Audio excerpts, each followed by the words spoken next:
आज या ठिकाणी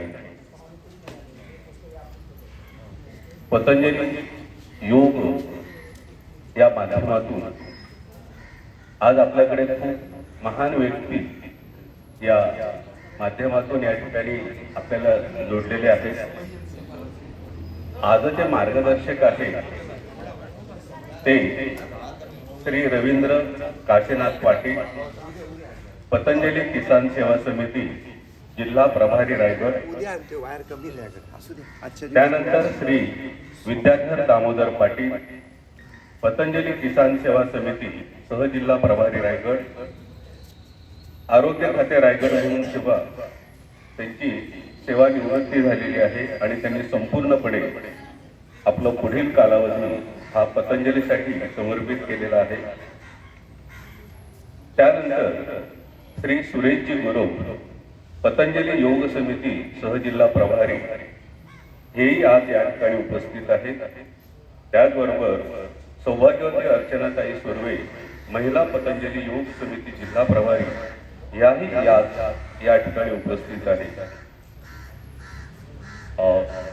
थोडीशी चूक दुरुस्ती, श्रीमती अर्चनाताई सुर्वे. आज ही सगळी बडी मंडळी या ठिकाणी आपल्याला मार्गदर्शन करण्यासाठी उपस्थित आहे. आणि आजचा जो विषय आहे या योगाच्या ठिकाणी, म्हणजे ज्याच्याबद्दल आपल्याला व्यवस्थित मार्गदर्शन केलं जाणार आहे, ते म्हणजे आजचं स्लीप डिस्क, सायटिका आणि पाठीच्या मणक्यांचे आजार, त्याच्यासाठी असणारा योग अभ्यास आणि त्याचबरोबर त्याच्यासाठी कराव्या लागणाऱ्या औषधोपचाराची माहिती सुद्धा आपल्याला आज या ठिकाणी दिली जाणार आहे. आपल्या समोर आज या ठिकाणी हे सगळं दिसतच आहे. ही सगळी व्यवस्थित माहिती ही सगळी मंडळी आपल्याला योग माध्यमातून, योग साधनेतून आणि आयुर्वेदातून दिली जाणार आहे.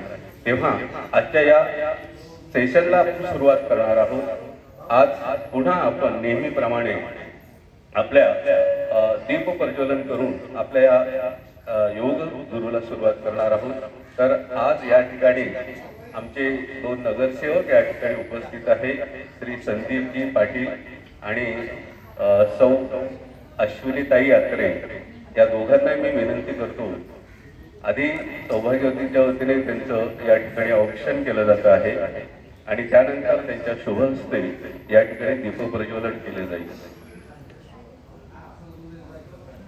तर सर्व योग साधकांना विनंती आहे की त्यांनी आज आपल्या आसनस्थ व्हायचं आहे. नोंदणी नंतर केली तरी चालेल. त्याबरोबर आमचे बाबूभाई यांना सुद्धा विनंती करतो की आपणही या मंचावरती यायचं आहे दीप प्रज्वलनासाठी.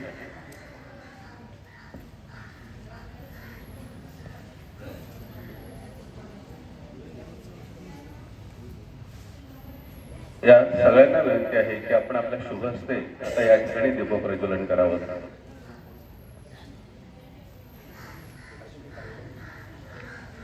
अश्विनीताई यात्रे आणि श्री संदीपजी पाटील यांच्या शुभ हस्ते, त्याचबरोबर त्यांच्या समवेत बाबूभाई आणि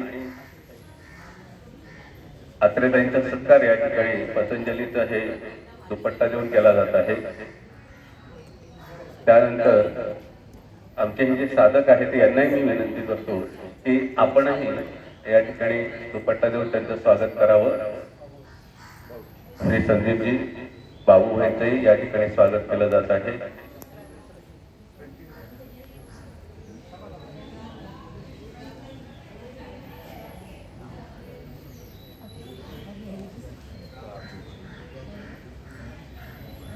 दीप प्रज्वलन करायचं आहे आपल्या हस्ते.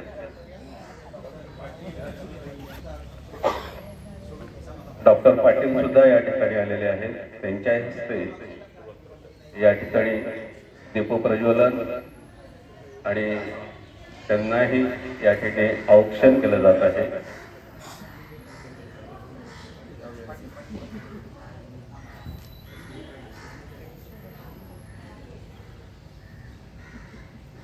आणि त्याचबरोबर डॉक्टर पाटलांना या ठिकाणी आपल्या संस्कृतीचं प्रतीक तुळशीचं रोप देऊन त्यांचा सत्कार केला जात आहे.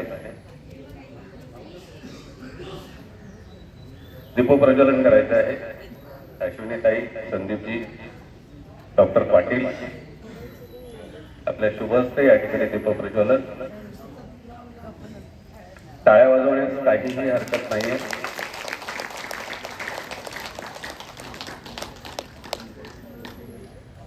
दीप ज्योती परम ज्योती दीप ज्योती जनार्दना दीपो हरतु मे पापम प्रभात दीपम नमोस्तुते.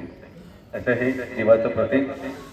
आणि नंतर आपण लगेचच आपल्या कार्यक्रमात सुरुवात करणार आहोत. धन्यवाद.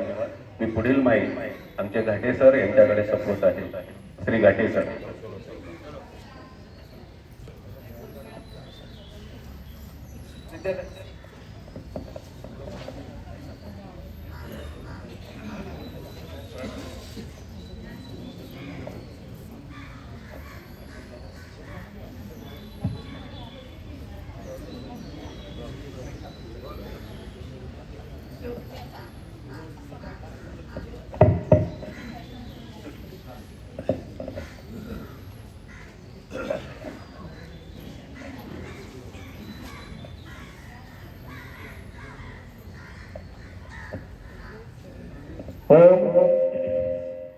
स्थिर सुख आसन.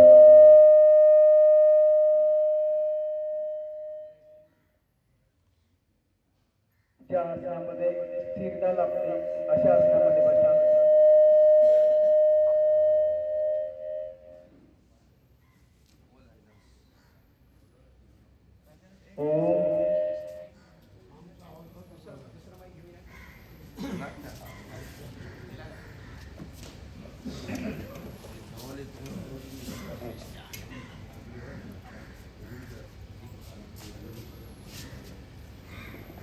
अर्ध पद्मासनामध्ये बसा. पाठीचा कडाचा हात ध्यान मुद्रेमध्ये.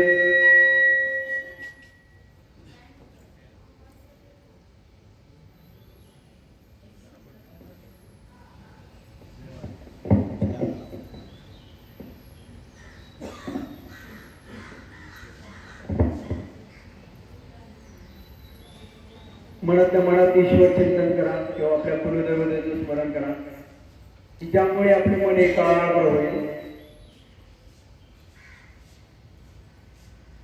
एकाग्रतेने केलेल्या कार्याचं 100% फळ आपल्याला मिळतं.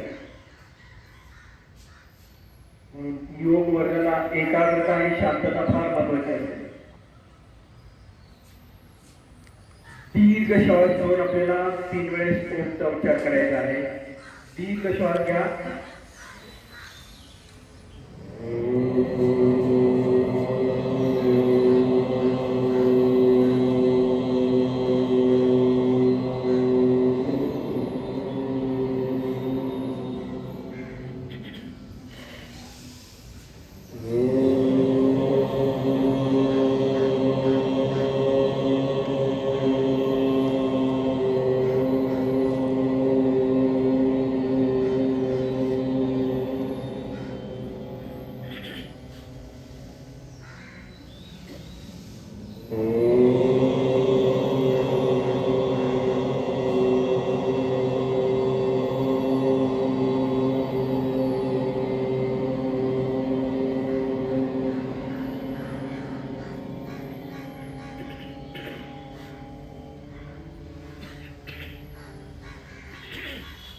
गायत्री मंत्र. ओम भूर्भुवस्वः तत्सवितुर्वरेण्यं भर्गो देवस्य धीमहि धियो यो नः प्रचोदयात्. ओम त्र्यंबकं यजामहे सुगन्धिं पुष्टिवर्धनम्.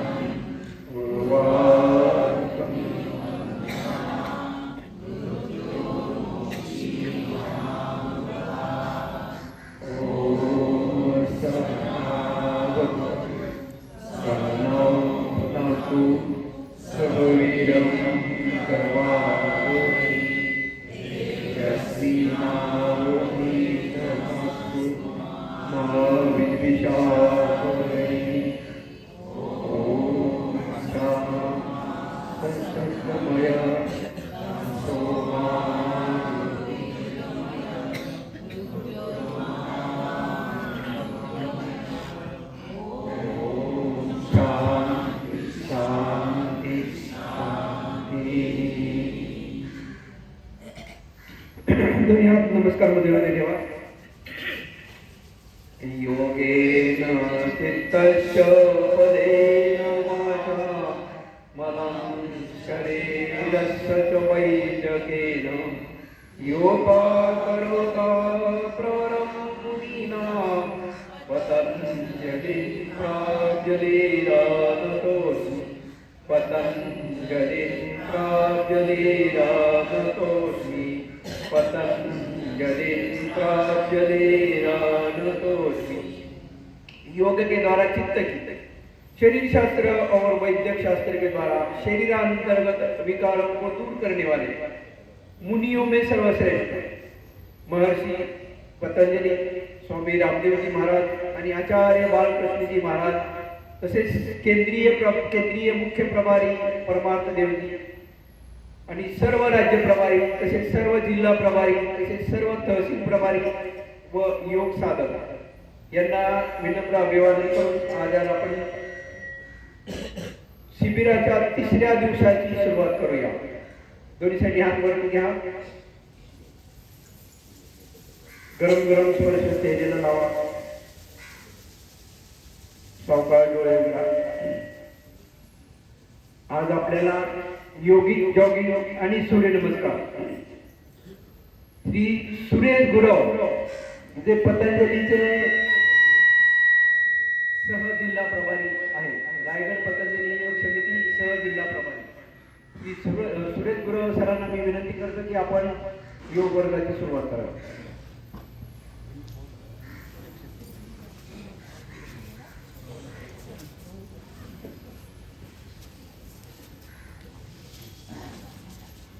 योगिंग जॉगिंग करून जरा फ्रेश होऊया. सुरू केला आसन.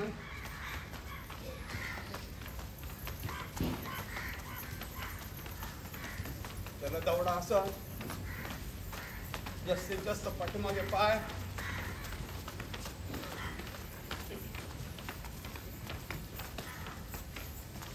त्याला गती आसन.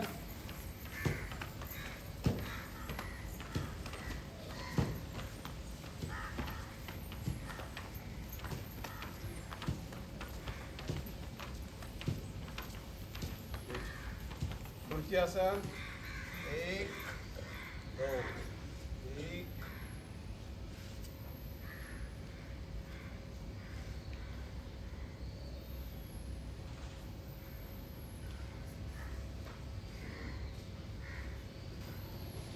कोणासन.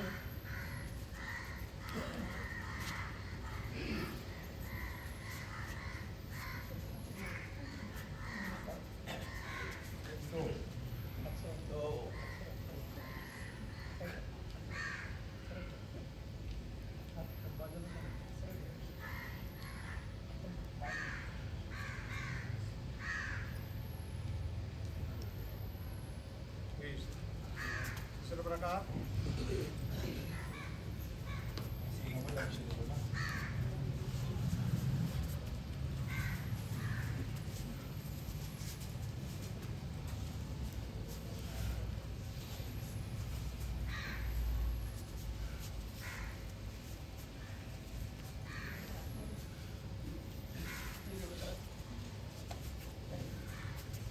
वक्ष विकासक.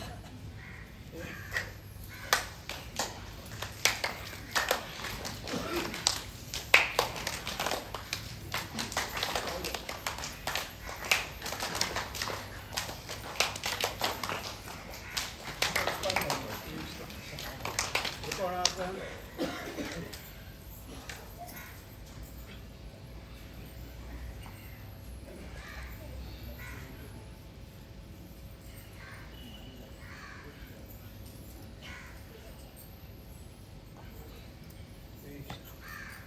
पाय अंतर घ्या. पाद त्रिकोणासन.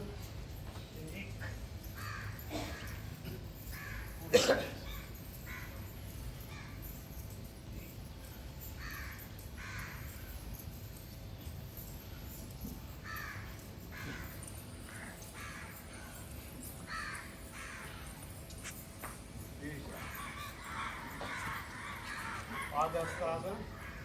ऊर्ध्व पाय.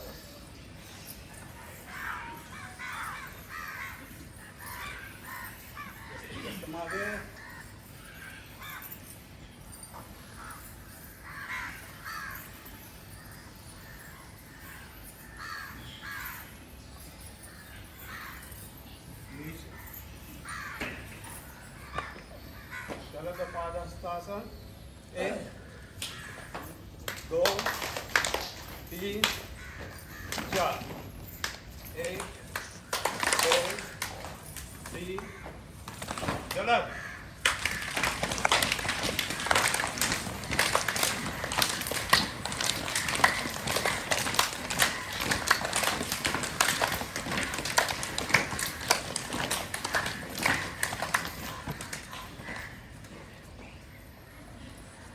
वृक्षासन दीर्घमनासन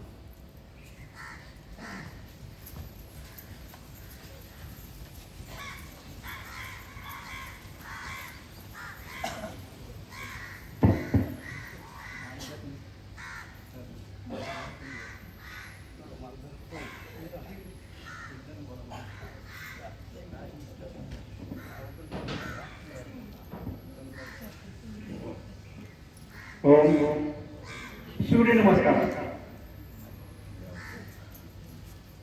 ओम मित्राय नमः. ऊर्ध्वस्थासन, पादहस्तासन, अश्वसंचलनासन, पर्वतासन, साष्टांग नमनासन, भुजंगासन, पर्वतासन,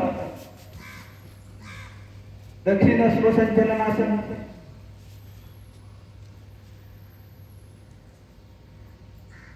पादहस्तासन, ऊर्ध्वस्थासन, नमस्कारासन. नमस्ते. ओम रवये नमः. ऊर्ध्वस्थासन, पादहस्तासन, अश्वसंचलनासन, पर्वतासन, साष्टांग नमनासन, भुजंगासन, पर्वतासन, दक्षिण अश्वसंचलनासन, पादहस्तासन, ऊर्ध्वस्थासन, नमस्कारासन. नमस्ते. ओम सूर्याय नमः. 2 3 4 5 6 7 8 9 10 11 12. नमस्ते. ओम भानवे नमः. 2 3 4 5 6 7 8 9 10 11 12. नमस्ते. ओम खगाय नमः.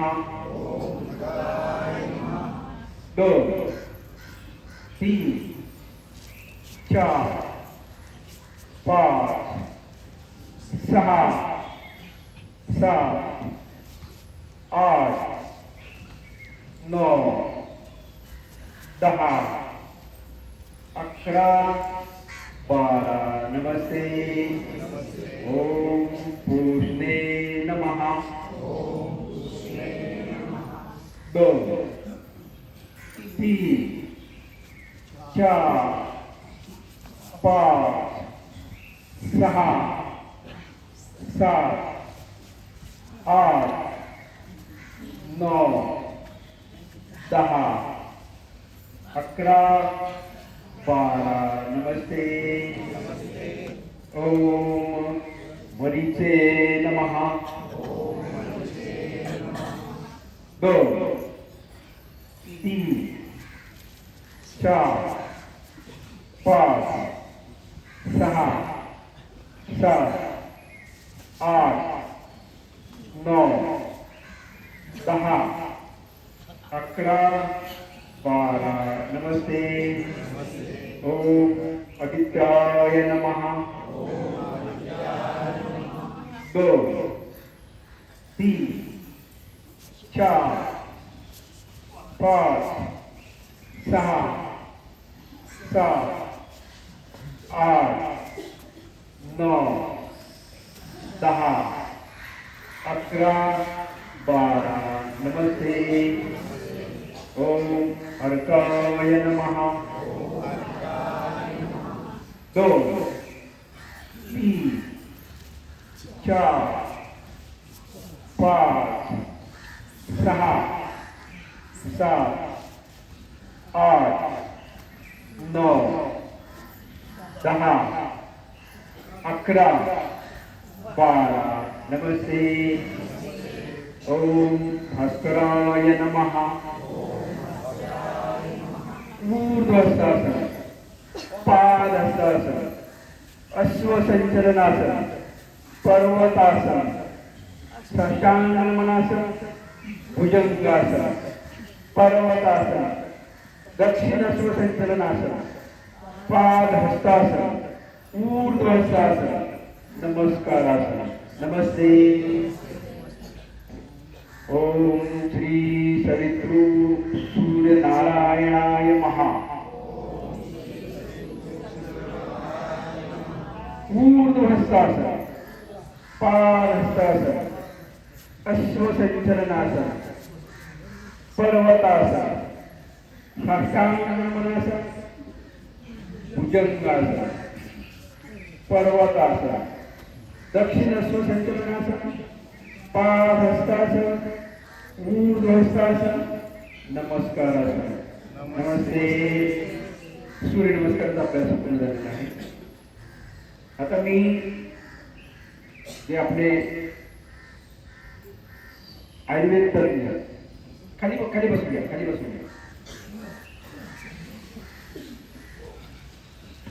आयुर्वेद तज्ञ श्री रवींद्र काशीनाथ पाटील आणि विद्याधर दामोदर पाटील काय हे दोघं जण फार चांगली माहिती आपल्याला आज देणार आहे.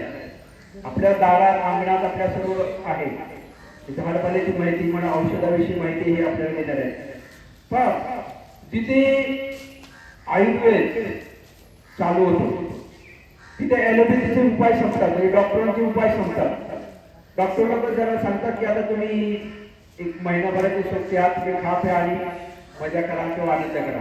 पण शेवटचा एकच महिना अशा काही व्यक्ती या दोघांकडे येतात आणि परत 10 वर्ष जगतात बा. म्हणजे आयुर्वेदामुळे मुळापासून आपले विकार नाही होतात. पण आयुर्वेद ही कला आपली फार पूर्वपरंपरा आहे. पतंजली विषयी हे आयुर्वेदाचे सर्व काम करत होते. तर मी जास्त न सांगता मी रवींद्र काशीनाथ पाटील यांच्याकडे माहिती देतो म्हणजे तेच तुम्हाला चांगलं मार्गदर्शन करतील. हो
इथं मला इथे तुम्ही जे वेळ दिला सगळी माहिती सांगितली त्यासाठी तुमच्या सगळ्यांचे आभारी आहे. आता ह्या युगामध्ये सगळ्या माणसाला चिंता जास्त. एक स्मशानात माणसाला चिता झाली आणि घरात राहून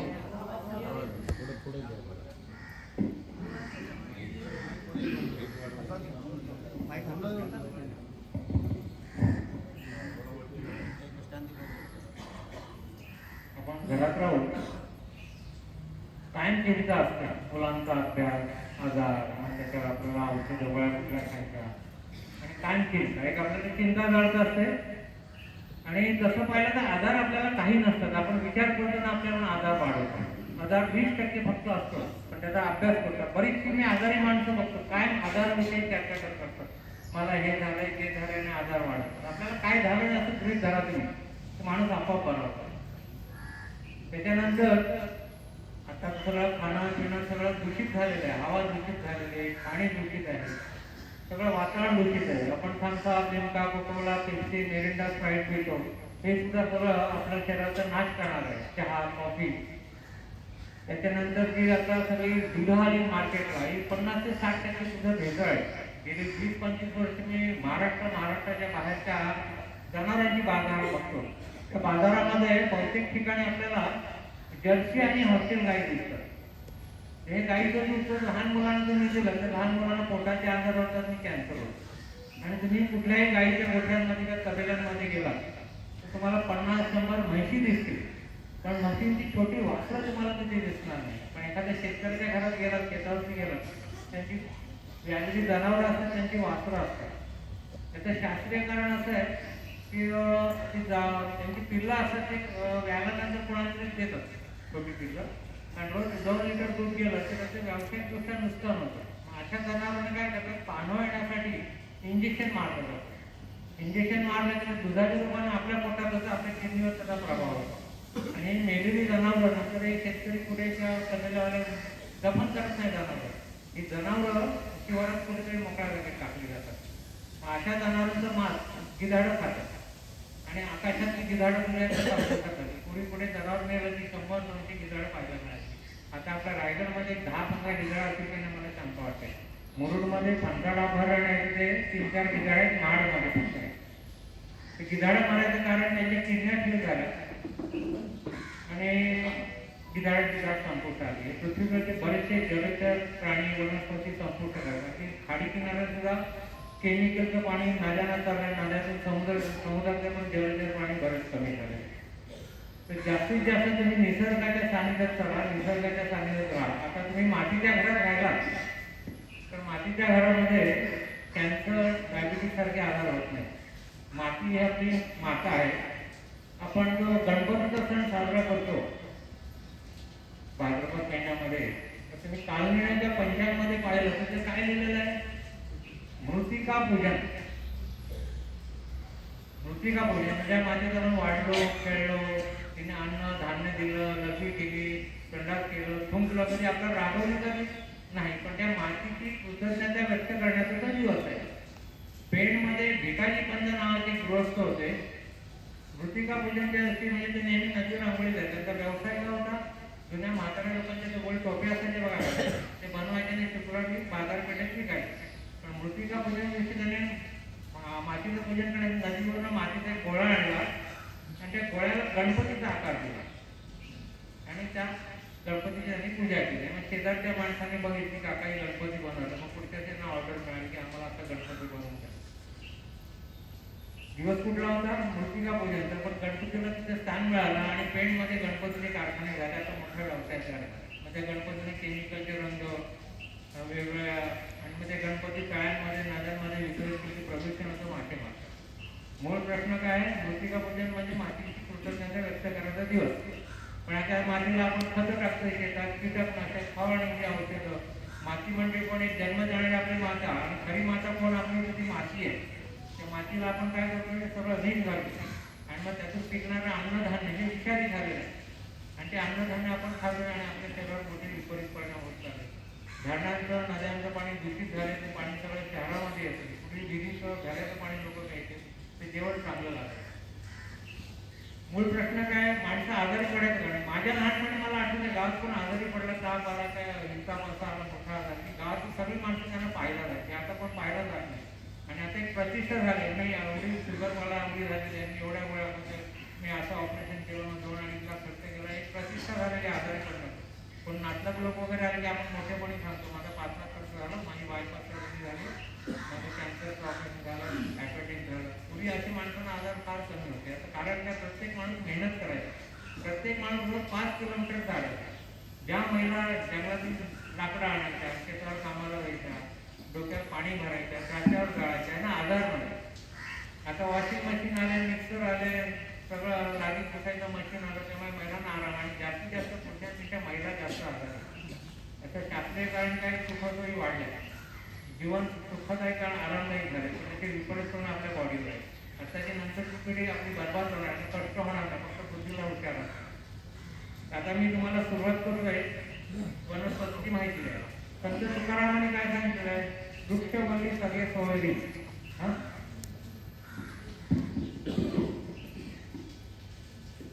आणि तुम्ही जास्तीत जास्त निसर्गाच्या सानिध्यात, निसर्गाच्या सानिध्यात राहा. आता मुंबई शहरं वगैरे तुम्ही घेतली तर सगळं बकाळ झालेलं आहे. हवा पाणी दूषित, समोर बिल्डिंग सुद्धा हवा नाही, माणसं कंटाळली, मग नको ते आजार. आता मध्ये आजार झाले, ते व्हायरस झाला, करोना झाला, माणसं मारायला लागली.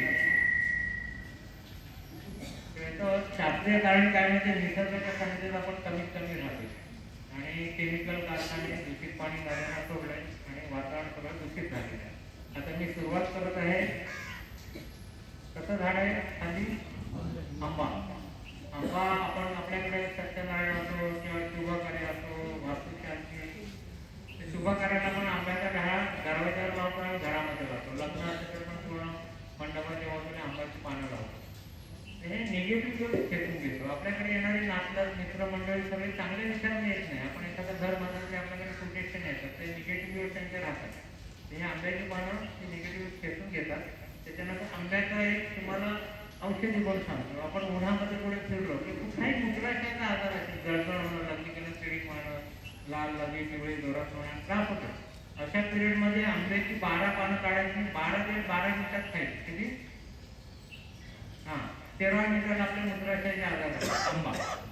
आणि आता तुम्ही आंब्याचे सीजन येईल, घरामध्ये आचार लोणचं बनवतात. लोणचं बनवताना आंब्यामध्ये जी पोळी असते ना, ती सुद्धा लोणच्यात टाका. त्या पोळीमध्ये कॅल्शियम भरपूर आहे. त्यातलं कॅल्शियम कमी झालं की डोळे, हाताचे डोळे, दात कमजोर होतात. तर जास्तीत जास्त कॅल्शियम आंब्याच्या पोळीमध्ये, आंब्याच्या पोळीचा बीचं जास्त वापरतात.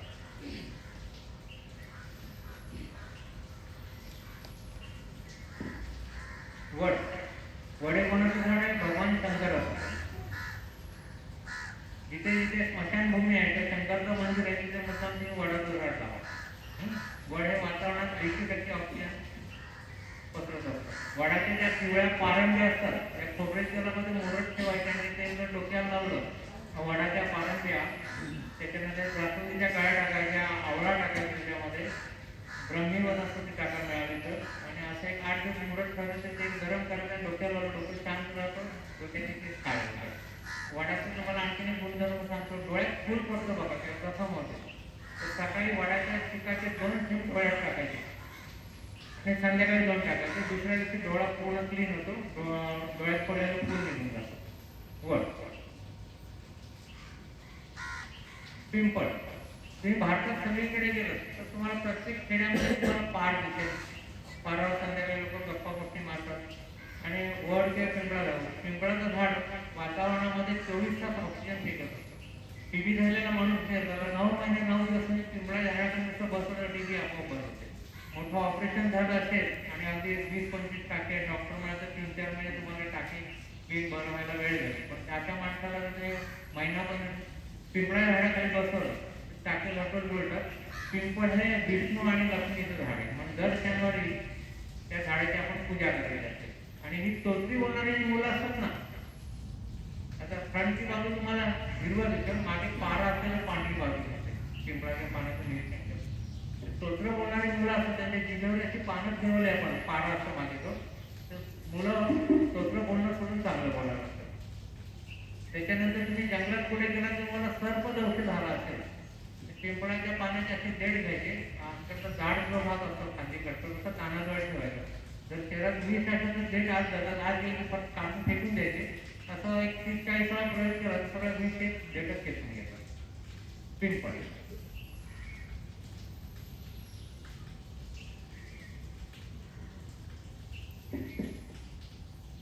औदुंबर उंबर म्हणतात त्याला. आता ही माझ्या हातात जी उंबराची फळं आहेत या फळांना आपल्याला पडसाकडला रक्त वगैरे पडतो बघा. अशा पिरियडमध्ये ही फळं खायची नेहमी जंगलात किंवा आपल्या आजूबाजूच्या झाडावर असतात. ती बारीक बारीक का पाहिजे, जशी आपण पालेभाजी शिजवतो ना तशी शिजवून खायची, पडसाकडचं रक्त पडायचं बंद होतं. औदुंबर हे तुळस झाड आहे. त्याची तुळस असं आहे आणि या झाडाची पूजा करायची. अगरबत्तीला काय मनोकामना त्या झाडाला सुखं दुःख सांगा, झाड आपल्याला सुखं दुःख बरं पडतं. त्याच्यानं औदुंबराच्या झाडाचं मूळ बघायचं, नदी किनाऱ्याला किंवा असं माती वाहून गेली मुळं बाहेर येतात बघा. आणि कोयत्याने संध्याकाळी त्याला वाढ करायचं, पण त्या झाडाची पूजा करायची, ती माती मागायची, ती चांगल्या कामासाठी तुझ्यावर वाढ करते. मग त्यातून थेंब थेंब पाणी पडते किंवा धार पण लागते. असं पाणी शरीरात कुठे तुमच्या सूज असेल, लिव्हर, किडनी, हार्ट, डॉक्टर म्हणजे तुमचं ऑपरेशन, असं एक 4 ते 8 दिवस पाणी याचं दिलं औदुंबराच्या मुळाचं तर शरीरातली सगळी सूज निघून जाते. भिजलेली पाण्यापेक्षा मग प्यायला ते चांगलं पाणी. पुढे जंगलात वगैरे तुम्ही प्रयोग केला तर मग त्याला फडकं गुंडाळायचं, इतर कीटक वगैरे त्याच्यात जाऊन. काही अशी पण आख्यायिका आहे की त्याला उंबराचं पाणी आपण तिथे काय भांडं लावलं तर सरपण त्याचं पाणी पितं औदुंबर, लक्षात आलं. आणि जंगलामध्ये माकडे जी असतात त्यांना वीज बाधा झाली तर ते औदुंबराचे कोवळे कोंब खातात. त्याचे कोवळे कोंब आपण चावून खाल्लं तर त्याचं वीज सगळं बाहेर येतं. औदुंबर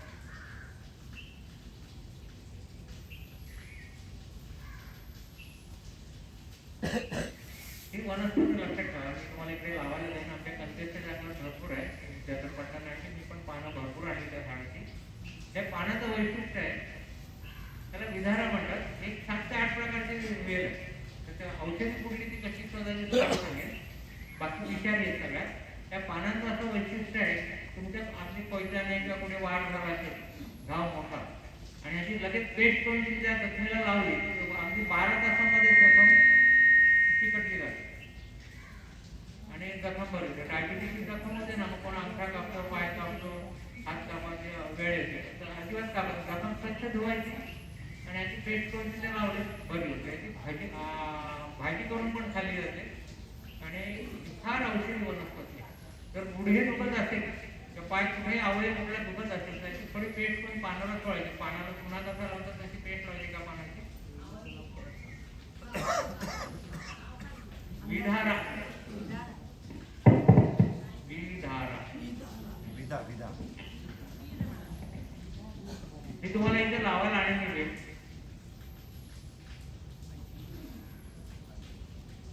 झालं नाही. आणि या विधीचा फार तुम्हाला उपयोग होणार आहे. मी माझ्या स्वतः सुद्धा या विधीचे बरेच प्रयोग केले, बऱ्याच पेशंटना केले. 3 दिवसाची पानं लावली की 4थ्या दिवशी गुडघे दुखायचे बंद होतात. 4थ्या दिवसात फक्त फोडले थोडे गुडघे मॉलिश करायचे, दुखणं जातं.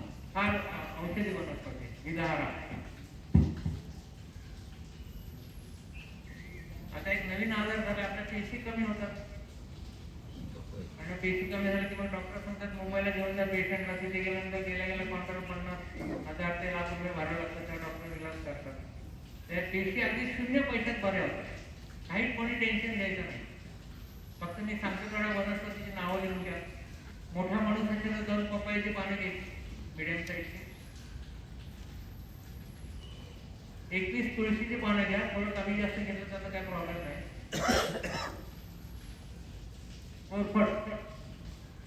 बारीक पान असेल तर एक मोठं पान घ्या आणि झाड असेल तर थोडं 2-4 इंचाचा तुकडा घ्या. गुळवेल अमृता याचा 1 फूट तुकडा घ्यायचा.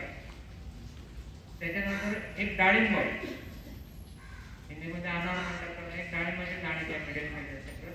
आणि हे 5 पदार्थ खलबत्त्यात किंवा आपल्या पाट्यावरती वाटा. अगदी घाई असेल तर मिक्सरला लावा आणि त्याच्यामध्ये थोडं पाणी टाका, 1 लिटर 1 लिटर, आणि ते दिवसभरात 3 ते 4 3 तासाने संपून टाका. 12 तासानंतर तुम्ही कुठल्याही लॅबमध्ये चेकअपला नेलं तर सगळ्या देशी वाढलेल्या असतात.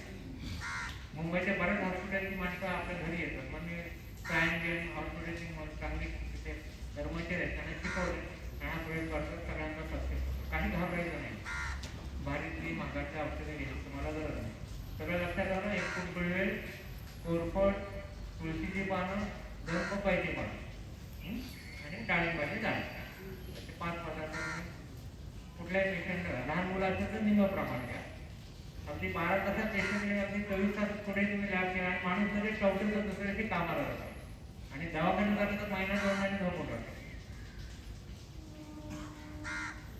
त्या गुळवेलचे आणखी फायदे सांगतो की गुळवेल हिमोग्लोबिन वाढवतो, कॅन्सर असेल कॅन्सर घालवते, ऍसिडिटी असेल तर 1 इंच तुकडा घ्यायचा, वरती सुकलेली साल नखाने काढायची आणि चावत राहायचं आड, म्हणजे आपण त्याचा जर गिळत राहायचं, ऍसिडिटी निघून जाते. पोट वाढलं असेल पोट कमी होतं, वजन वाढलं वजन कमी करते, कमी वजन असेल तर वाढतं. बीपी हाय झाला असेल त्याचं सेवन केलं आपण तर बीपी लो करते, लो बीपी असेल तर हाय पण करते, दोन्ही पण आहे.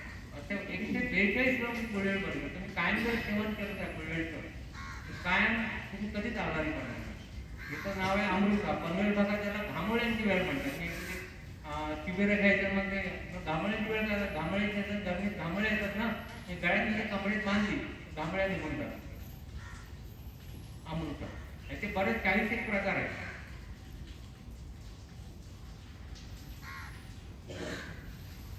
लिंब, आपण नेहमी जेवणात लिंबाचा वापर करायचा. प्रचंड प्रमाणात कॅल्शियम असते. कॅन्सर कोणाला झाला असेल तर सकाळी उठलेली व्यक्ती की त्याला पहिले 1 लिंबाचा रस द्यायचा आणि 15-20 मिनिटात 3 चमचे खोबऱ्याचं प्यायचं. हा प्यायला दुपारी द्यायचा आणि परत संध्याकाळी द्यायचं. दिवसाचे 3 लिंब आणि खोबऱ्याला 3-3 चमचे प्यायला दिलं आपण 3 टाइम, कॅन्सर कंट्रोल होतो. आणि कुठलाही कॅन्सर सहज बरा होतो, फक्त तुम्ही टेन्शन घ्यायचं नाही. आता मॉडर्न मेडिसिन मध्ये केमो घेतले जातात. केमो दिल्यानंतर काय होतं, शरीराच्या पेशी सगळ्या कमजोर होतात, माणूस निश्चित होतं, ताकद राहत नाही, केस गळून जातात सगळे. केमो घ्यायचे नसतील तर दुसरा त्याला उपाय, रोज 1 रामफळ खायला द्यायचं. सीझन मध्ये तर मार्केटमध्ये रामफळ भरपूर आहे, प्रत्येकाने आपापल्या घरी नाही, रामफळ प्रत्येकाला खायला. रामफळ झाल्याने कॅन्सर होत नाही आणि केमो घ्यायची गरज नाही पेशंटला. रामफळचा वेळ तुम्ही कॅन्सर पेशंट होता.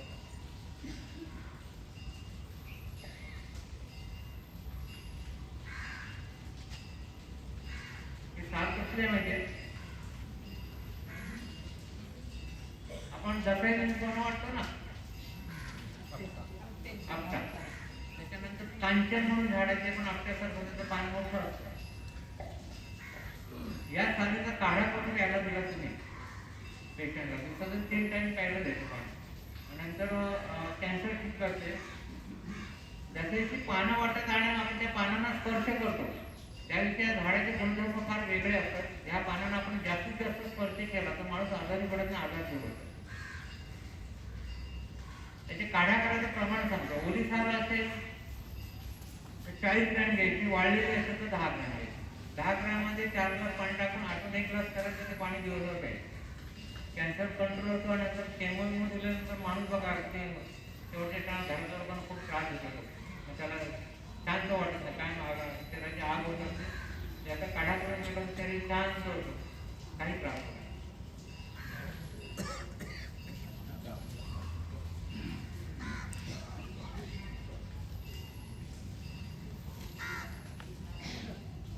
पाणी येतात इथे पण आहे, त्याच्या बिया फार औषधी येतात.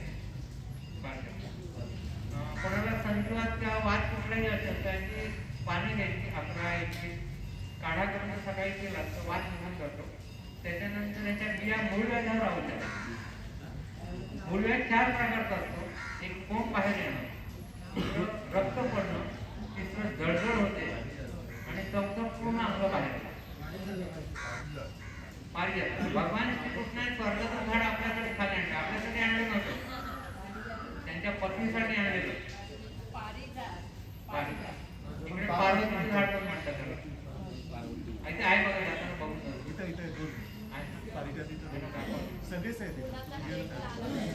इथे पण आपण आणखी बरीच औषधे परमिशन किंवा त्याची बियांची पेस्ट करायची आणि आपलं पडसाकडचं साफ झालं त्याचे काहीतरी पोटात रेचक घ्यायचे, पोट साफ व्हायचं. आणि आपलं मुलाधाराने स्वच्छ धुवून घ्यायचा कॉटनच्या फडक्याने पुसायचं आणि बोटाला गाईचं तूप लावून आतून मुलाधारात तूप सोडायचं आणि अश्विनी क्रिया करायची. आता बघा अश्विनी क्रिया म्हणजे काय, घोडा बैल उंट, अश्व म्हणजे घोडा. तुम्ही कोंबडी घोडा प्राणी वगैरे आहेत ना, ते विष्ठा टाकल्यानंतर आपलं मुलाधार आत बाहेर येतात. ते आपण कुठे प्रवास करतोय, गाडीत बसतोय, कुठे बाथरूम नाही लगेला, आपण काय करतो, मुलाधार आपण असतो ना पडताळलेला, ती क्रिया श्वास घ्यायचा सोडून द्यायचं, श्वास घ्यायचा सोडून द्यायचं. ही क्रिया आपण केली तुम्हाला मुलाधाराचे आधार होणार नाही. आणि याची पेस्ट करून बांधली मुलाधारावर आपली झोपताना बांधायचं, दुसऱ्यांची आधार नाही लागतात.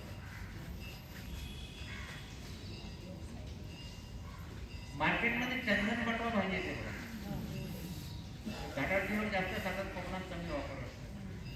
मी आमच्या शेतात बिया बघितलेल्या आणि भरपूर भाजी आली, आमच्या घरातली माणसं घाबरली, काय विचारी भाजी, 2-3 वर्ष भाजीच करून खाली. आणि भावाचं लग्न होतं म्हणून सातारा सांगितली माणसं आली आणि त्यांनी मोठ्या मोठ्या जोड्या बांधून घ्यायला, मग घरातल्या बाजूला आणि आईला खायची भाजी. ही भाजी तुम्ही खालीच ना तर सांधे दुखते आणि कमरेचे आजार होतात. मार्केटमध्ये त्याचं बी तुम्हाला माझ्याकडे भरपूर असं ते बियाणं, त्याला पण बी आहे. ही भाजी मुद्दाम खातात नाही. आणि ही फार औषध आहे, मुळासकट झाड उपटायचं आणि याचं एक 10-11 थेंब एका ग्लासात टाकायचं.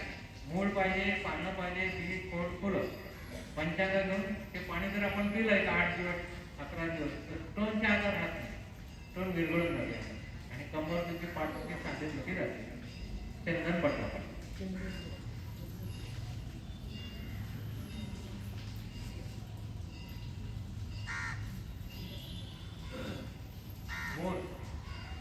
पटसाकला रक्त पडत असेल आपल्याला तर बोराची 108 पानं काढायची. किंवा मासिक पिरियड मध्ये अंगावर जास्त असेल महिलांना 108 पानं काढून बोर आहे आणि ह्याची पाने 108 काढायची, चटणी करायची, त्यात थोडं पाणी टाका आणि ते सरबत व्यवस्थित घ्या. 12 तासामध्ये सगळे आजार टाका. बोरीचं झाड, बोरी झाड कुठेही रस्त्यावर उगवलेलं असतं. बोर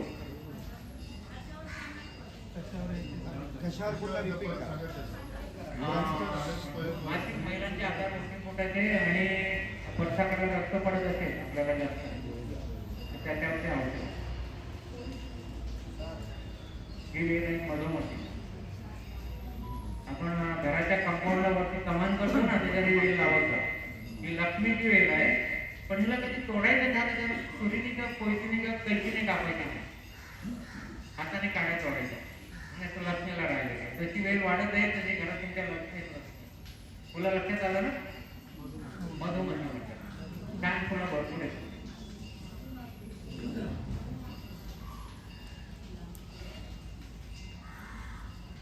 ही वनस्पतीला नागदोल म्हणतात. बऱ्याच जणांचा समज हे विषारी आहे, पण हे विषारी नाही, तुमच्यामध्ये पान बघा. मासिक पिरियड मध्ये अंगावर जास्त जात असेल महिलांना, याची 7 ते 11 पानं घ्यायची.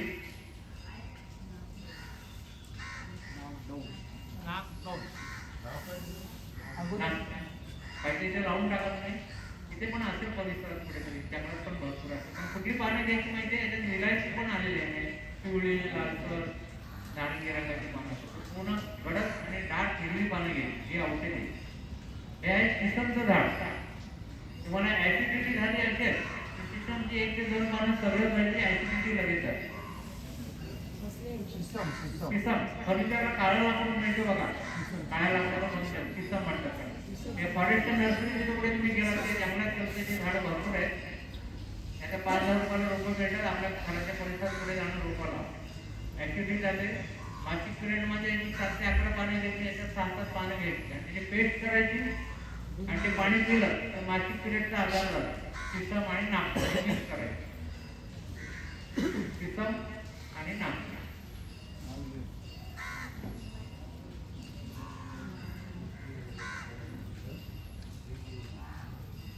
हे वनस्पती लक्षात आहे. आता देवपुष्टी म्हणतात. फुलं आलेली असते ना, तुम्हाला झोप येत नसेल, चिंता असेल, ते उठायला घेऊन झोपलं केलं की झोप येते, देवपुष्टी. आणि तुम्हाला झोप येत नसेल तर मगाशी आपण ओंकार केला ना, 36 वेळा ओंकार केला की डोक्यातले टेन्शन सेल निकाल मिळतो. पण बीपीची गोळी खात असेल, बीपी वाढत असेल तर तुम्ही 36 वेळा ओंकार करा, आणि बीपी मोजा, बीपी लो होतो आणि डोक्याचे टेन्शनच्या निकाल होतात आणि शांत होतो. हा ओंकार तुम्ही 108 वेळा केला माता भगिनीनो आणि शरीरात कॅन्सरची गाठ असेल म्हणजे आपोआप बारीक होतात. कॅन्सरची गाठ आपोआप. माझ्याकडे 36 माणसं येतात त्यांना मी देवापुढे बसून ओंकार करायला लावतो. नुसतं ओंकार पण कॅन्सर बरा होतो देवापुढे.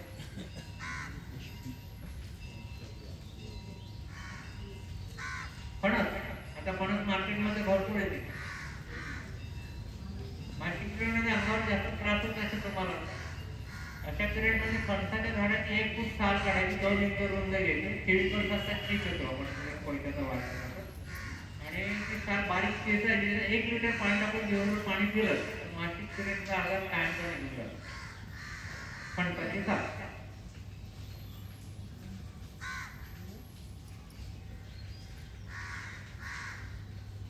ही वनस्पती जंगलामध्ये किंवा असं कंपाऊंड शेतात असतं तिथे भरपूर आहे. जलजांभळी म्हणतात.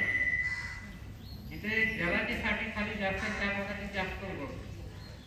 लहान मुलाच्या अंगाला हाताला की अंगाला कडकी असते, गरम अंग लागतं, डोकं गरम असतं, त्याची पाण्याची पेट करून डोक्यात ठेवायची. सगळ्या अंगाची उष्णता ही वनस्पती खेचून घेते. घरात तुमची भांडण कोणाची होत असेल, मित्रांची जमती, त्यांच्या डोक्यात पण थोडी छापून ठेवा, शांत होतं. जलजामणी.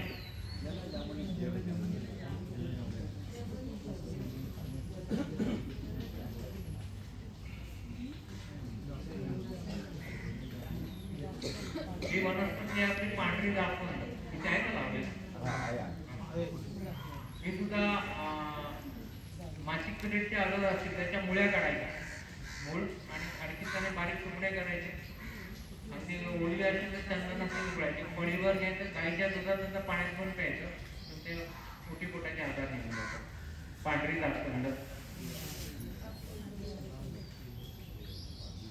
हे लाल जास्वंद. गणपतीची जी सगळी सप्तपत्रे नाही, चांगली बेल, बिल्वा वगैरे सगळं औषध आहे. हे लाल फुलं आहेत ना, आपलं ठराविक वय झालं की आपले सगळे सप्त जास्त निघून जातात, आपण निश्चित दिसतो. ही लाल फुलं सकाळी उठणार रोज 3 खायची. बरेच चैतन्य येतं आणि बॉडी आपली लहान मुलासाठी 18-20 वयाचा नवीन शक्ती येते. अगदी भरपूर फुलं असतील, जे निर्माल्य असेल, म्हणजे आपण फुलं काढतो आणि टाकून देतो कुठे समजत नाही, ते टाकून नका. जरा कोवळ्यामध्ये वाढवा, आणि कडक फुलं झाली ती खरगदत करून गाईच्या दुधामध्ये 1 चमचा घ्यायचा. कित्येक वेळेला मुलं होत नाही आणि मग डॉक्टर पुढच्या डोस दाखवतात की शुक्रधातूचे कमजोर आहे, होत नाही. अशा पुरुषाने 3 महिने रोज 3 फुलं खाली ना, सगळे सप्तधातू आणि शुक्रधातू वाढतात, मुलं डास दाखवतात. गणपतीला पण फुलं वाढतो.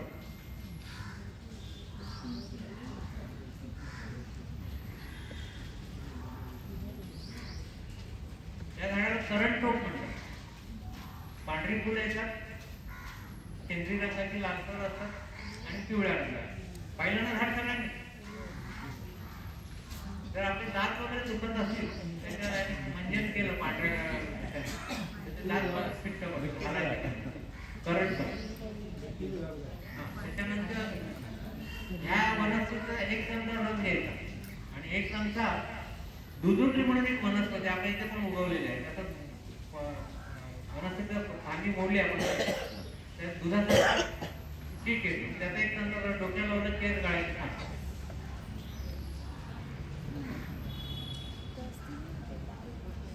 लाजाळू ह्याचं झाड तुम्ही कुंडीत लावा, आजूबाजूला परिसरात लावा, पुढे गेलं तर आता भरपूर उगवलं. ही फार औषधी वनस्पती आहे. मूळव्याधाचा आजार असेल आपल्याला, अंग वगैरे बाहेर येणं, अशा पिरियडमध्ये त्या झाडाच्या पानांची पेस्ट करायची आणि तिथे बांधून ठेवायची. 12 तासामध्ये अंग ठीक होतं, मूळव्याध पण लागलं.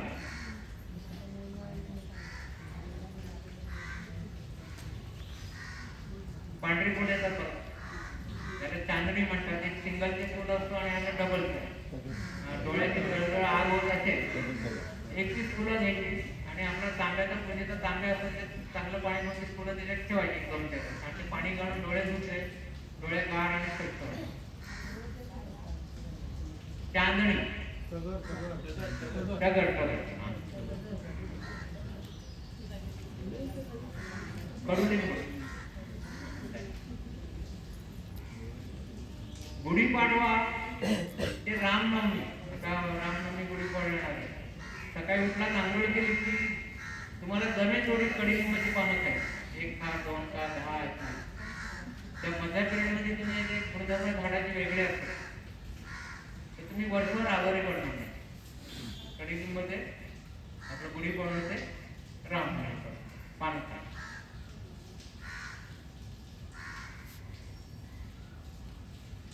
ही वनस्पती फार महत्वाची.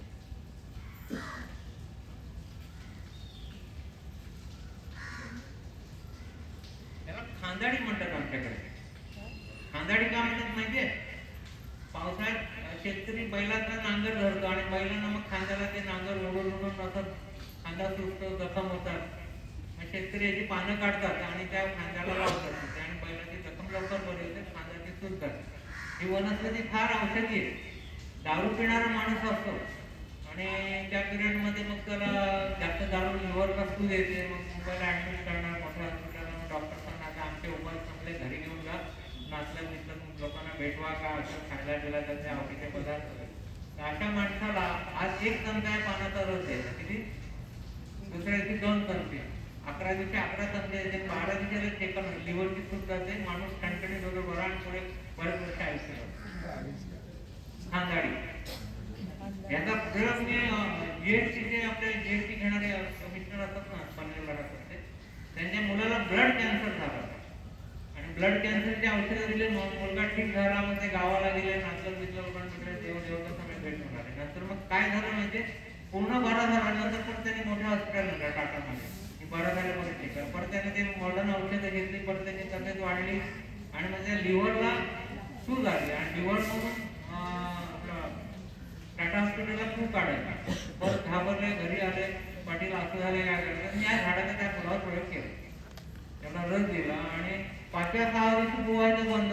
आता 15 दिवसात पूर्ण बरा, परत शाळेत जायला लागला, खेळायला लागला, पूर्ण लिव्हर बरं करतो. खांदाडी म्हणून याच्यामध्ये 2 जाती आहेत. एक पान आहे ना, त्याला तुम्ही वास घेतला तर मिरचीच्या पानासारखा वास येतो. ती मादी असते, त्याचा गुण येत नाही, पण त्या पानाला वास येत नाही ना. आणि झाड कसं वगैरे सांगतो, ते बदामासारखी बोंडे येतात त्याला आणि बोंड फुटली की म्हाताऱ्यावर उठतात आकाश. लक्षात आलं? ती वेळ पण पाहिजे आपण इथे लावू. सांगायला पण पिणारी माणसाला उपाय सांगा तुमचा.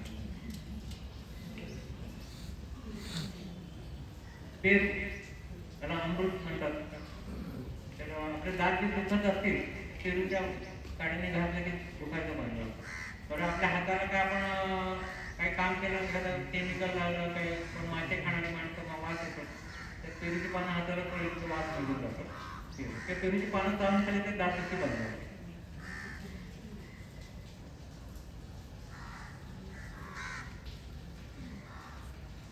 तुम्ही जंगलात गेलं तर ही झाडे इथे भरपूर आहेत.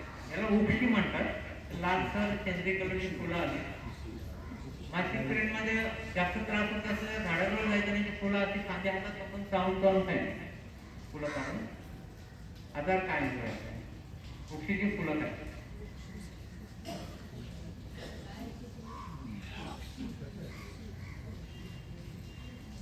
कशासाठी पाहिजे होतं? वृक्ष कशासाठी?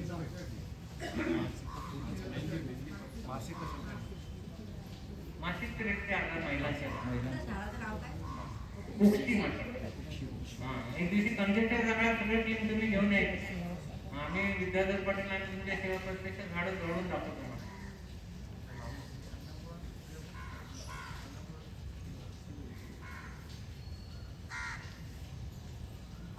एक वनस्पती लक्षात घ्या, कंजेक्टर डोंगरात भरपूर आहे. ते मला खंडाळा घाटात पुढे दिसते ना माझ्या आपण त्याला अन्नपूर्णाचं झाड म्हणतात. कसलं? तुम्ही जंगलात गेलात फिरायला, पुढे काय भूक लागली तर 1 ते 2 पानं चावून खायची, पाणी प्यायची, दिवसभर भूक लागत नाही. जे काही शरीराला आवश्यक घटक आहेत त्या झाडापासून मिळतात. त्याला पुत्रजीवी वनस्पती पण म्हणतात. काय म्हणतात? पुत्रजीवी वनस्पती. त्याचे सेवन केलं की मुलगा मध्ये रामदेव बाबांचे वादंग झाले होते बरेच, ते याच झाडांना झाले होते आणि कोणतरी खासदारच्या वाद झाला त्याच्यावर, तो खटला कोर्टा करून गेला. असं पानं आपण चावून चावून खाली कसं तिखट लगदा तयार होतो. छान औषध आहे. अन्नपूर्णा पाहिजे, इथे पण झाड आपण लावू अन्नपूर्णेचं. तुमची तयारी पाहिजे.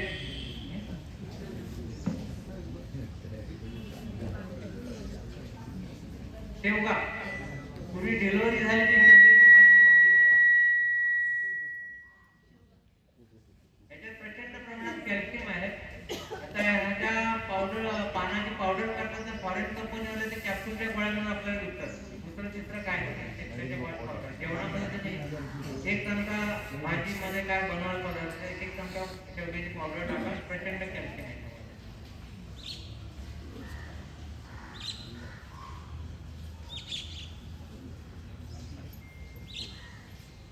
जांभूळ, इथे झाडं भरपूर आहेत. ती छोटी जांभळं येतात बघा, ते झाड जास्त औषध आहे. आणि जंगलात गेला तर तुरट एक जांभूळ आहे, एकदम बारीक असतं, प्रचंड औषधी. तुम्हाला कुठेही गेलं तर उलटी आणि जुलाब चालू झाले, रस्त्यात प्रवास करतात तर काय करायचं, जांभळं झाड बघायचं, त्याची साल घ्यायची, चावून खायची, लगेच उलटी जुलाब जागेवर थांबतो. सीझनमध्ये जांभळं भरपूर येतं. घरात जरी झाड असलं तर जांभळं आणा, स्वच्छ धुवा, त्याचा गर काढा, त्या घरामध्ये थोडं गूळ टाका आणि थोडं मीठ टाका आणि ते उकळा. गरम झालं की ते गाळून काचेच्या बाटलीत भरून ठेवा. उलटी जुलाब चालू झालं, थोडा रस त्याला द्यायचा. लहान बाळ असेल ना, ते छोटा चमचा द्या, लगेच उलटी जुलाब जागेवर थांबतो. मोठ्या माणसाने अर्धा कप जास्त पिऊ नका, नशा चढते.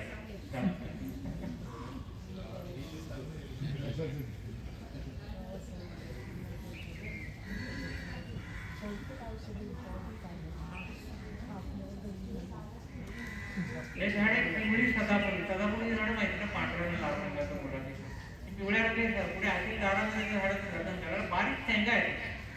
त्या शेंगाची गमवायची त्याची पावडर करायची. कॅन्सर झालेल्या माणसाला गाईच्या दुधात पाण्यात प्यायला, तर कॅन्सर शिकतो.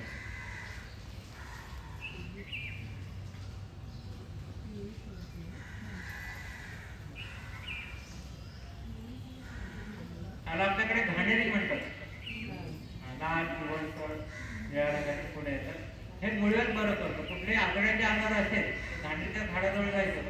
कुत्रं बघा पोटात दुखायला लागलं की घाणेरी जवळ येतं, घाणेरीची पानं खातं, त्या दुर्वा खातं.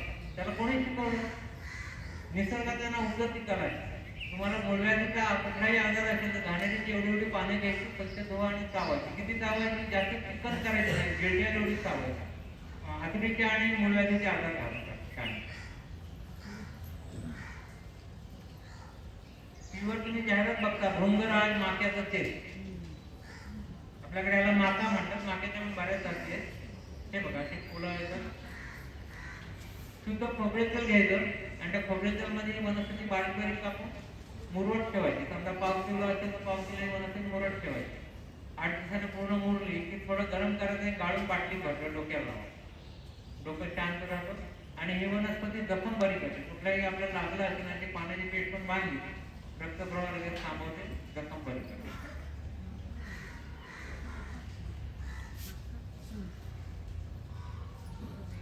उंबरफळात काय, त्याला गाड्या उंबर म्हणतात. याचं चीक, आपलं केस पोळी होते बघा, त्याला जरी चीक लावलं तर एकतर लवकर फुटून दर्द बाहेर येतो, नाही तर आपल्याला बदलत. ह्याचं पान घ्यायचं, थोडंसं गोल करायचं, चीक लावून दाबून टाकायचं गाड्या. रामफळ, मार्केटला सीझन रामफळ येतो, भरपूर खा. रामफळ औषध आहे. एक रामफळ 9 केमोची उणी भरून काढतो. एक केमोला खर्च येतो 40 ते 50 हजार. 9 केमो घेतले आपण, किती झाले? 4.5 लाख. गाडीचा खर्च वेगळा, दवाखान्याचा खर्च वेगळा, 5 लाख. एक साधं 50-100 रुपयाचं रामफळ खाल्लं की किती रुपयाचं काम करतोय. आणि सीझनमध्ये जी काही जंगलातली फळं किंवा कुठे येतात फळं, ती कलिंगड खाऊ नका पावसाळ्यात. इंजेक्शन म्हणून लाल करण्याचं आपण खातो. सीझनमध्ये तर ते भुई आवळा, इथे बऱ्याच रस्त्यावर उगवलेला असतो. हे लिव्हरचे आजार बरे करतो, कावीळ बरं करतो.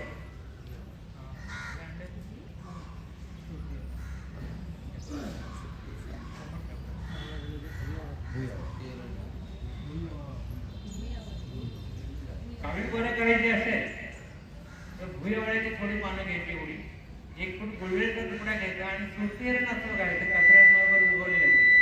आता आम्हाला मिळालं नाही.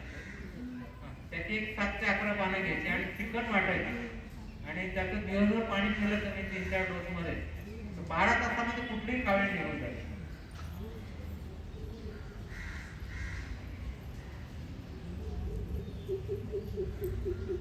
बघा, तुम्ही प्रवास करत असाल पुढे घरात वगैरे आजार सर्दी व्हायरस येतो, नाकामध्ये गाईचं तूप टाकत प्रवासाला जातो. नाकात गाईचं तूप टाकलं की करोना होत नाही, ताप थंडी सर्दी खोकला जातो. कोणाला पॅरलेसचा झटका आला ना तर त्याने तूप गरम करायचं. लहान बाळाला पासून कसं आपण बोलवून बघतो बा सण होईल का त्याला दूध तेवढं गरम, तसं ते तूप सण होईल एवढं. समजा डावी बाजू दिली असेल तर उजव्या बाजूला गाईचं तूप सोडायचं, ते साकारते उजवी असेल डावीकडे सोडायचं. 1 तासाने माणूस परत सगळं सावध होतो आणि कामाला लागतो. गाईचं तूप कोण घरात घोरतात का माणसं तुमच्या? घोर असतो त्याच्या नाकामध्ये तूप सोडायचं, घोरलं जातं. कोणाला सवय घोरायची आणि करोना होत नाही, साथीचे आजार होतात. लहान मुलांच्या नाकात जर तूप टाकलं तुम्ही 2-2 थेंब तर शाळेमध्ये 25-30% मार्क जास्त काढतात. एकदा वर्गात शिकवलं त्यांच्या ब्रेनमध्ये लक्षात राहतं. एवढं तूप औषध आहे. पण तूप कुठला पाहिजे? अमूल किसान काय घ्यायचं नाही. या कंपन्या सगळ्या बाहेरच्या तूप आहे. आपलं देशी गाईचं तूप घ्या. आणि घरात लहान बाळं असतील तर देशी गाईचं दूध पाठवतं, त्यांना डेअरीवरचं गाईचं दूध देऊ नका.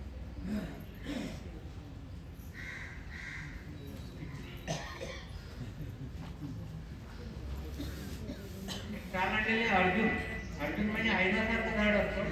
ते अर्जुनी सारखं म्हणजे डायबिटीसची जखम असेल किंवा हार्टला ब्लॉकेज असेल, कॅल्शियम वाढवते, हार्टचे ब्लॉकेज काढतो, रक्त शुद्ध करतो. हे साल कोणाला पाहिजे अर्जुन पांढरा आईन म्हणतात.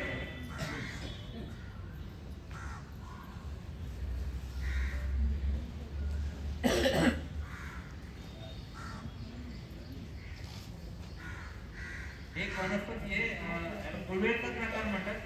पण याची झाडाची ताण्यासारखी येते.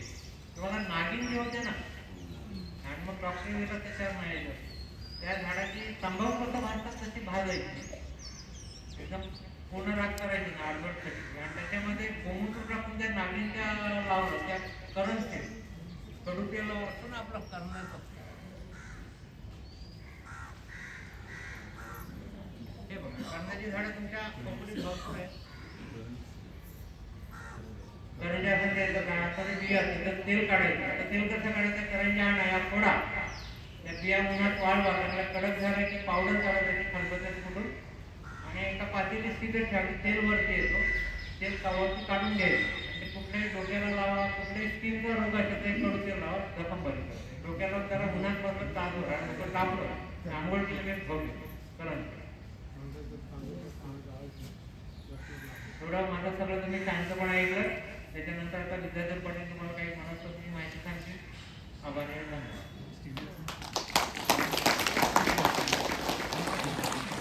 ही तुळशी रोप आहे,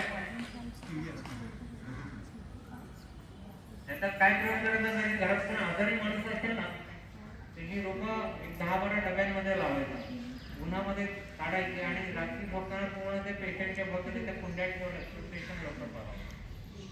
एवढी औषध तुम्ही घराची बघून तुळशी रोपं जास्तीत जास्त लावता, तुळशी पण लावा, फार आवडतं. धन्यवाद, आभार. विचार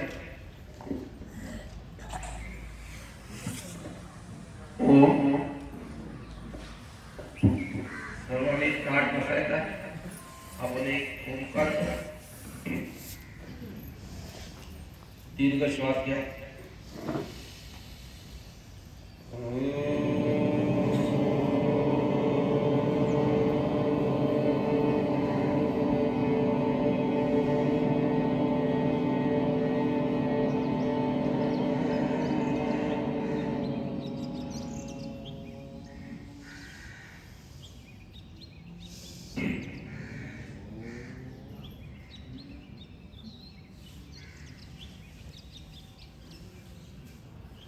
ते बीपीच्या गोळ्या कुठे जरी येतात,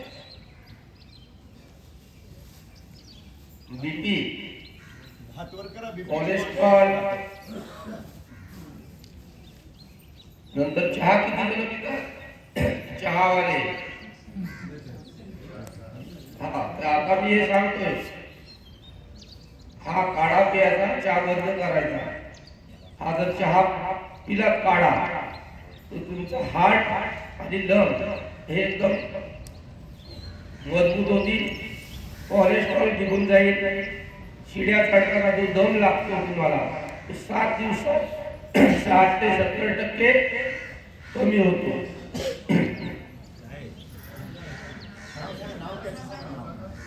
नाव सांगतो.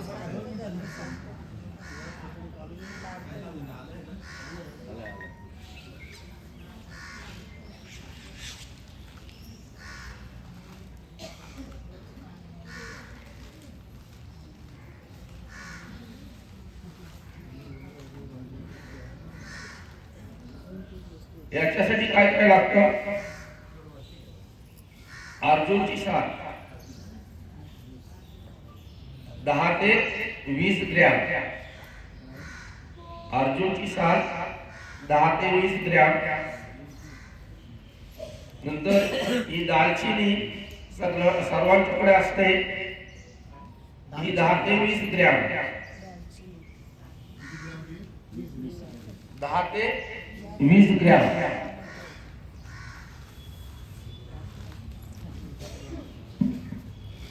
नंतर पुढची वनस्पती आहे काळी मिरी, तुमच्या सर्वांच्या घरात असते.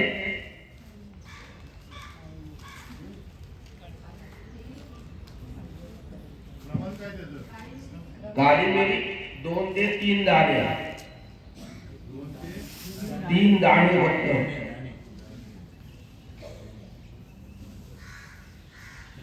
आणि चौकाय आलं, आल्याचा तुकडा एवढाच घ्यायचा आहे किंवा सुंठ, या 4 वस्तू घ्यायच्या आहेत.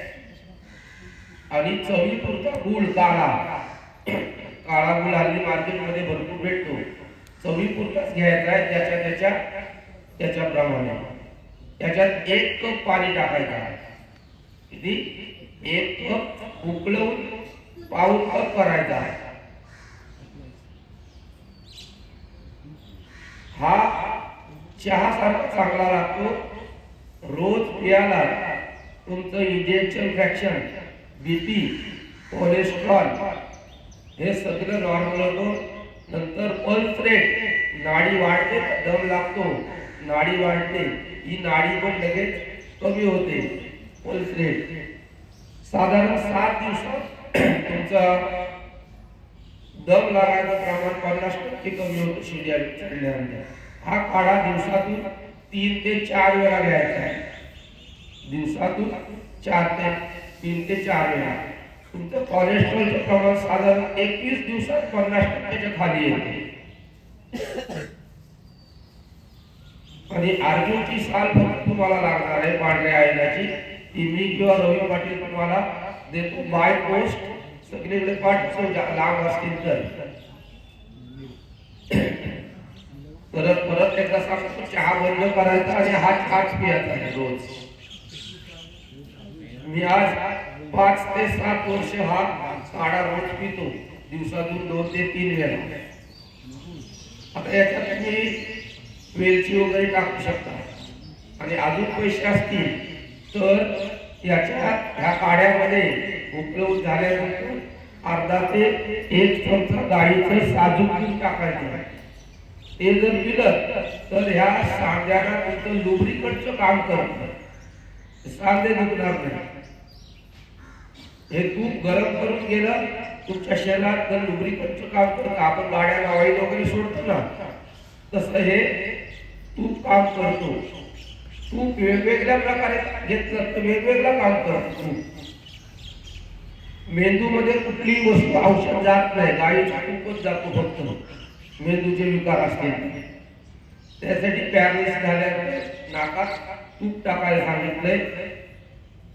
झोप येत नसेल तरी नाकात तूप टाकायचं आहे. असे भरपूर कामं हा तूप करतो. गायीचं साजूक तूप पाहिजे, गावठी गायीचं, आणि ते वगार लावलेलं असेल तर अजून 1000 गुण काम करतो. वगार लावलं म्हणजे 100 वेळा तूप धुवायचं, सुकवायचं, परत धुवायचं, असं 100 वेळा केल्यानंतर त्याला वगार लावलेलं तूप म्हणतात. ते तुमचं सगळंच काम करतो, जखमा वगैरे सगळ्या बऱ्या करतो.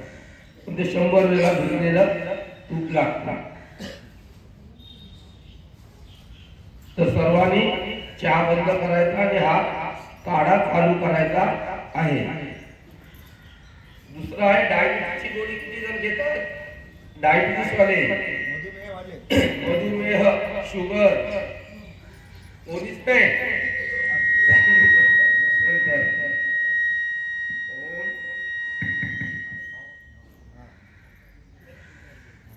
तर डायबिटीस असेल, शुगर असेल तर एका दिवसात शुगर नॉर्मल होते. किती? एका दिवसात. जास्त दिवस लागत नाही. तुम्ही सांगतो एवढं केलं तर एका दिवसात नॉर्मल होईल. तर त्याच्यासाठी काय लागतं? शुगरसाठी या 3 गोष्टी लागतात. एक काकडी, कारलं आणि टोमॅटो, या 3 गोष्टी घ्यायच्या आहेत. आता हे मिक्सर मध्ये बनवलं तेव्हा चालतं. 5 मिनिटं फक्त लागतात. किती? फक्त 5 मिनिटं लागतात याच्यासाठी, शुगर मारायसाठी. हे स्वामी रामदेवजी सांगतात. हे त्यांनी आजमावलेला आणि प्रयोग केलेला नुसता आहे. आता हे व्हॉट्सअप, फेसबुक वगैरे काही लोक सांगतात. तसं काही करायचं नाही. अनुभवी माणसाकडून घ्या. किती पेशंट त्यांनी बरं केलंय. स्वामीजींनी भरपूर पेशंट, हजारो लाखो पेशंट शुगर, इन्सुलिन वगैरे एका दिवसात ते 5 दिवसात इन्सुलिन बंद करतात. हरिद्वारला गेल्यानंतर तुमची लहान मुलांना वगैरे शुगर असेल, इन्सुलिन चालू करतात डायरेक्ट डॉक्टर, आणि मग इन्सुलिन घेतल्यानंतर त्याची किडनी फेल होते आणि मग डेथ होते. तर त्याच्यासाठी काय करायचं? हे 3 वस्तू घ्यायच्या, बारीक कट करायच्या, एकत्र करायचं आहे. नाहीतर हिंदुस्थानमध्ये भरपूर लोक हुशार आहेत. आम्ही लोकांना सांगतो तर एक पेशंट भेटला तरी एक काकडी खाली, एक कारलं खाल्लं, एक टोमॅटो खाल्लं. अशी पण लोक आहेत. तर हे कसं करायचं नाही, सांगितल्याप्रमाणे एकत्र कट करायचं, मिक्सर मध्ये चटणी बनवायची आणि कॉटनच्या कपड्यातूनच गाळून घ्यायचं आहे. गाळणीतून घ्यायचं नाही. गाळून घ्यायचं सांगितलं तर गाळणीतून पण घेतात गाळून. तर हे कॉटनच्या कपड्यातून गाळून घ्यायचं. चहावाले गाळून घेतात ना, तसं. आणि जास्त शुगर असेल तर सकाळ संध्याकाळ घ्या, नाहीतर एक टाइम सकाळी उपाशी पोटी हे घ्यायचं. याचा अजून एक फायदा होतो, ज्याला कॉन्स्टिपेशन होतो, संडासला कडक होते, संडासला होत नाही, त्याने पण संडासला चालू होते हा ज्यूस घेतल्यानंतर. हा एक वेगळा फायदा आहे. ज्याला संडासला होत असेल तरी, आणि ज्याला काहीच काय वाटत असेल तर येऊन 7 दिवस घेतला तरी येऊन चालतो. हा 7 दिवस जरी ज्यूस पिला तरी पण चालतो. आता एका दिवसात जर शुगर नॉर्मल करायची असली तर त्याच्यासाठी काय करायचं? हा तर काढा घ्यायचा आहे. त्याच्याबरोबर 5 ते 7 लसणाच्या पाकळ्या खोबऱ्याबरोबर खायच्या आहेत. सकाळी उपाशी पोटी डायरेक्ट खाता येत नाही, त्याच्या जोडीला खोबरं घ्यायचं ओलं. ज्याला दात कमी असतील, दात चावता येत नाही, तर लोक काय प्रॉब्लेम करतात, ते खिसून खोबरं घ्या आणि त्याच्यात ते घ्या. कारण का शांता काढणारे भरपूर आहेत. मग आम्ही आमच्याकडे दातच नाही, मग कसा काय खोबरा खायचा? तर त्याच्यासाठी खिसून खोबरा घ्यायचा, पण औषध खायचं, लसूण खायचं. नंतर आता आसनं शिकवली असतील तुम्हाला, 6 आसनं करायचे. एक आसन 5 मिनिटं करायचं. ही 6 आसनं जर 5-5 मिनिटं केली, अर्ध्या तासात 100 जी शुगर खाली येते. 500 शुगर, 400 शुगर, 300 शुगर असेल तर एक आसन 5 मिनिटं व्हायला पाहिजे. आता 5 मिनिटं डायरेक्ट पेशंट करू शकत नाही, मग त्यांनी 30-30, 20-20 सेकंद एक करून 20 सेकंद केली तर 10-11 वेळा करायला पाहिजे एक आसन. असं त्यांनी करायचं, पण सोडायचं नाही त्याला आसनाला. मंडूक आसनचे 3 प्रकार, 3 आसन झाली डायरेक्ट एक आसन 5 मिनिट. पहिलं मोठी आवळून खाली जायचं आणि पेशंटच्या डोक्यावर जोर आलं, डोकं जड झालं की पेशंट वर यायचा, जास्त वेळ खाली राहायचं नाही मंडूक आसन मध्ये. किती? काही जर 10 मिनिटं राहतील, 15 मिनिटं राहतील, 5 मिनिटं करायचं आहे हे असं मंडूक आसन. पण एखाद्याला जमत नसेल तर 20 सेकंद असेल तर 18 वेळा करायचं, 10 सेकंद होत असेल तर 21 वेळा करायचं, पण असं करायचं. दुसरं असं नाही, हे हातावर घ्यायचे आणि पुन्हा मंडूकासन करायचं 5 मिनिटं.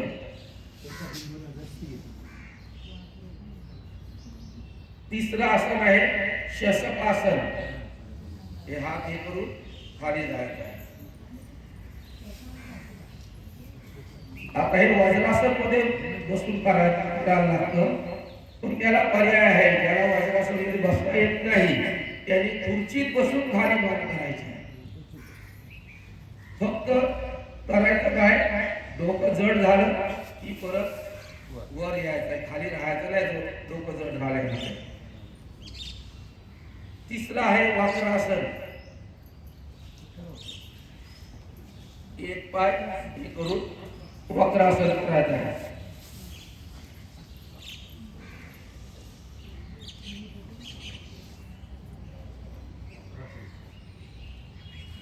नंतर 5वं आहे, फक्त दाखवतील हे जर केलं तर पोटाचे विकार पण बंद होतात. काही लोकांना बघा, काय खालं जेवला की संडासला जायला लागते. बऱ्याचशा लोकांना हा प्रॉब्लेम आहे. तर हा आसन उत्तान पादासन हा जर केला तर संडासचा प्रॉब्लेम दूर होतो. याच्यात फक्त असं पाठीमागे पडायचं पाठणीवर आणि 2 पाय फक्त विधवर वर ठेवायचे. याचे अजून फायदे बघा किती आहेत. या आसनाचे उत्तान पादासनचे पोटाचे विकार जातात. काही नाभी सरकली असे सांगतात. तर हा आसन केल्यानंतर नाभी जागेवर येते आणि डायबिटीस मध्ये पण कामाला येते. यात आहे साधारण 20 ते 25 सेकंदच करता येतो. तर हा 21 वेळा 10 वेळा करायचा आहे उत्तान पादासन. नंतर पवनमुक्त आसन. दोन्ही पाय जवळ घेऊन छातीला लावायचे आहे. पवनमुक्त आसन. असे 6 आसनं केली. अजून आसनं भरपूर आहे, पण ही जरी 6 आसनं केली 5-5 मिनिटं तर 500 ची शुगर अर्ध्या तासात 400 वर 100 ची शुगर खाली जाते. किती झाले? 3 उपाय झाले. चौथा आहे कपालभाती प्राणायाम. हा 15 मिनिटं ते अर्धा तास करायचा आहे. हे सगळं कशासाठी आहे? एका दिवसात शुगर नॉर्मल करायची आपल्याला. हे कपालभाती प्राणायाम 15 मिनिटं ते अर्धा तास करायचं आहे. आणि येत असेल तर योगी जमत असेल तर, कारण वजन झालं काय प्रॉब्लेम असेल तर त्याला हे होत नाही. तर एवढं केलं की तुमचा शुगर एका दिवसात नॉर्मल होते. कारण आम्ही स्वतः केलेल्या कोरोनामध्ये शुगर झाली होती, एका दिवसात नॉर्मल केली आणि गोळी चालू केली नाही. हे शुगर साठी झाले. नंतर टायफॉइड हा आजार झाला तर सगळे डोक्याचे केस वगैरे जातात. आता जे सांगेल आणि ज्या अवयवातून टायफॉइडचा आजार जातो तो आज हे अवयव तो टायफॉइड डॅमेज करतो. हातातून गेला तर हात कमजोर होतो, पायातून गेला तर पाय कमजोर होतो, डोक्यातून गेलं तर डोक्याचे केस जातात, डोळ्यातून गेले तर नजर कमजोर होते. असा हा टायफॉइड आजार आहे. आता हे सांगितलेले नुकसान जर केला तर 3 दिवसात रिपोर्ट निगेटिव्ह येतो. किती? फक्त 3 दिवस लागतात. हे स्वामीजी भरपूर लोकांच्यावर हा नुकसा वापरतात. त्याच्यासाठी काय काय लागतं? एक आहे खूप कला. ही खूप कला अशी राईसारखी असते. आयुर्वेदिक दुकानात सगळीकडे खूप कला भेटते. ही 2 ते 3 ग्रॅम घ्यायचे. खूप कला किती? 2 ते 3 ग्रॅम. नंतर अंजीर उपलब्ध होतो. अंजीर घ्यायचे 4 ते 5 आणि मनुका सगळीकडे उपलब्ध असतात. मनुका मनुका 8 ते 10 घ्यायचे आहे. या सगळ्यांची चटणी बनवायची आहे आणि दिवसातून 2 वेळा त्या पेशंटला द्यायचे आहे खायला चटणी. 3 दिवसात रिपोर्ट करा. 4थ्या दिवशी रिपोर्ट नॉर्मल येतो. टायफॉइडचा तुमच्या कोणत्या वस्तू सांगितलं परत सांगा. नावं सांगा. परत एकदा रिपीट करतो. पहिला एक खूप कला पंसारी किंवा आयुर्वेदिक औषधं भेटतात तिथेही भेटते. राईसारखी बारीक असते. नंतर अंजीर 4 ते 5. नंतर हे मनुका त्यांची चटणी बनवून खायची आहे.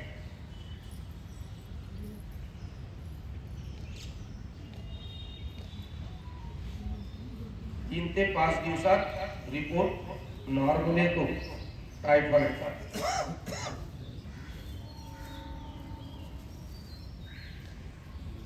आता पाटील साहेबांनी तुम्हाला सांगितलं होतं की प्लेटलेट काउंट कमी झाला की तो जो सांगितलाय नुसता त्याचे अजून भरपूर फायदे आहेत तेलातून. आणि नाही काहीच नसेल तरी 2 ते 3 दिवस घ्यायचा आहे. याच्यात काय काय सांगितलं.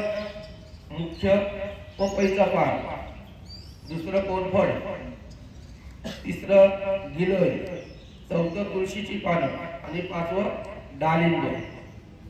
डाळिंब अख्खच घ्यायचं आहे. मागचा आणि पुढचा भाग कट करायचा आहे. साईडचा कट घ्यायचा आहे. हे 4थं पर्यंत खरबत किंवा पाट्यावर वाटून करायचा. मिक्सरमध्ये करायचं नाही. हा जर तुमचा ताप उतरत नसेल काही कारणास्तव, बऱ्याच जणांना टायफॉइड चिकनगुनियामध्ये ताप आला की तो दिवसभर तसाच राहतो. 97 ते 99च्या दरम्यान राहतो. मग हा जर तुम्ही हे करून ज्यूस करून पिला तर ताप उतरतो. ताप उतरण्यासाठी हा 100% उपाय आहे.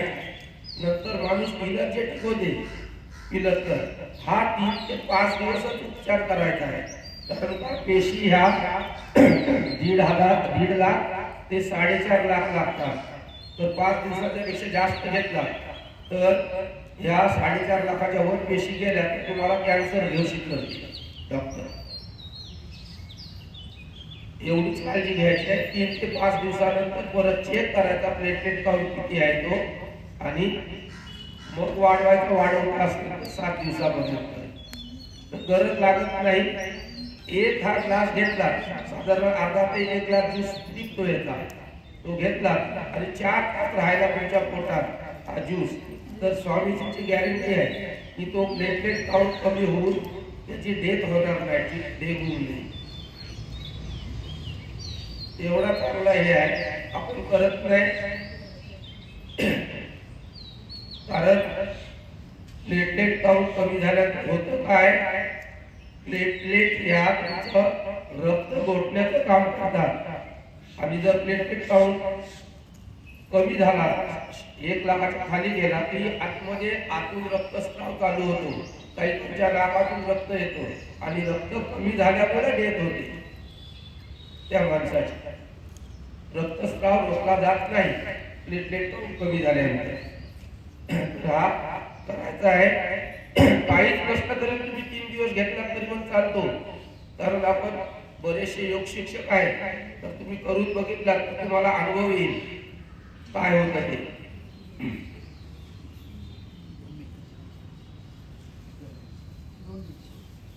शेवटची 2 मिनिटं राहिली तर आपल्याला अजून एक औषध सांगतो.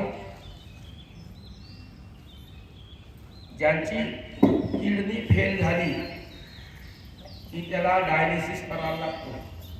आम्ही असं सांगत नाही की डायलिसिस बंद करा म्हणून, पण साईड बाय साईड तुम्ही आयुर्वेदिक औषध चालू करा. कोणाच्या कोंबडा हरवणे बरा झाल्याशी पेशंट मतलब आहे. तर त्याच्यासाठी काय करायचं, आपल्याकडं पिंपलाची झाडं, पिंपल आहे, पिंपल वृक्ष, पिंपल माहिती आहे ना, ही अशी पानं असतात पिंपलाची. आणि हे आहे निंबाड्याचं झाड, लिंब, कडुलिंब. तर काय करायचं आहे, या दोघांचा रस काढायचा. पाव कप पिंपळाच्या झाडाचा रस आणि पाव कप त्या लिंबाड्याच्या पाल्याचा रस हे दोन्ही एकत्र करायचे आणि त्या पेशंटला सकाळ संध्याकाळ द्यायचं आहे. 21 दिवसाच्या आतमध्ये डायलिसिस थांबतो. रोज द्यायला पाहिजे.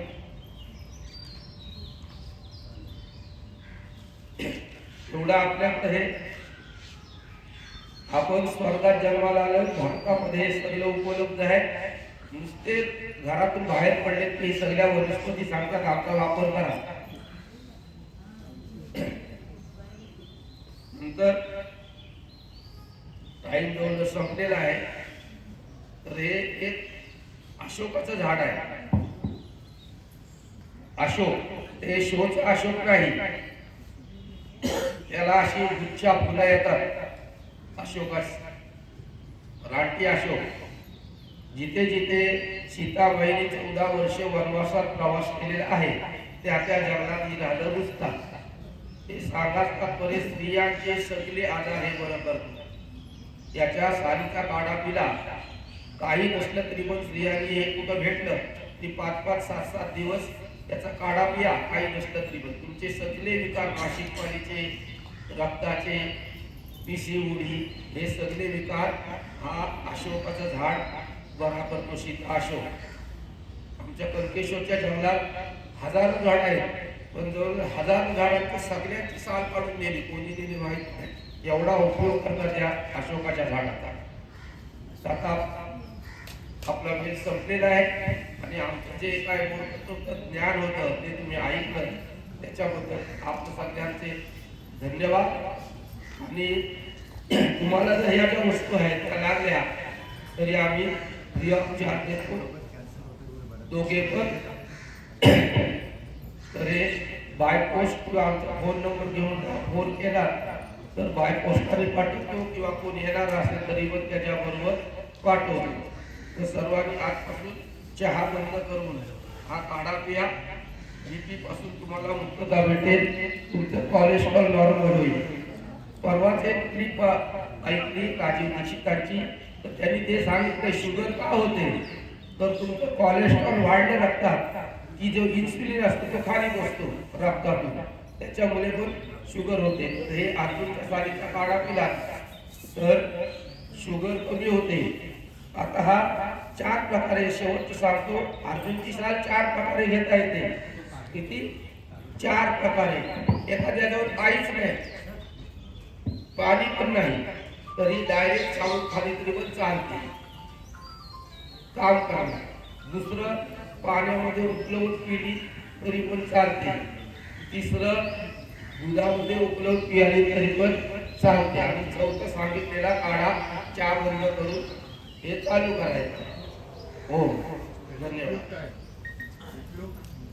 उपयोग सांगितला ना. कोलेस्ट्रॉल बंद होतो, बीपी कमी होते, शुगर पण कमी होते, सांधेदुखी कमी होते, दम लागायचा कमी होतो, तुमचं लंग स्ट्रॉंग होतो, हार्ट स्ट्रॉंग होतो. इंजेक्शन रिॲक्शनची मशीन बसवतात बघा हृदयात, ते पण बसवायला लागत नाही.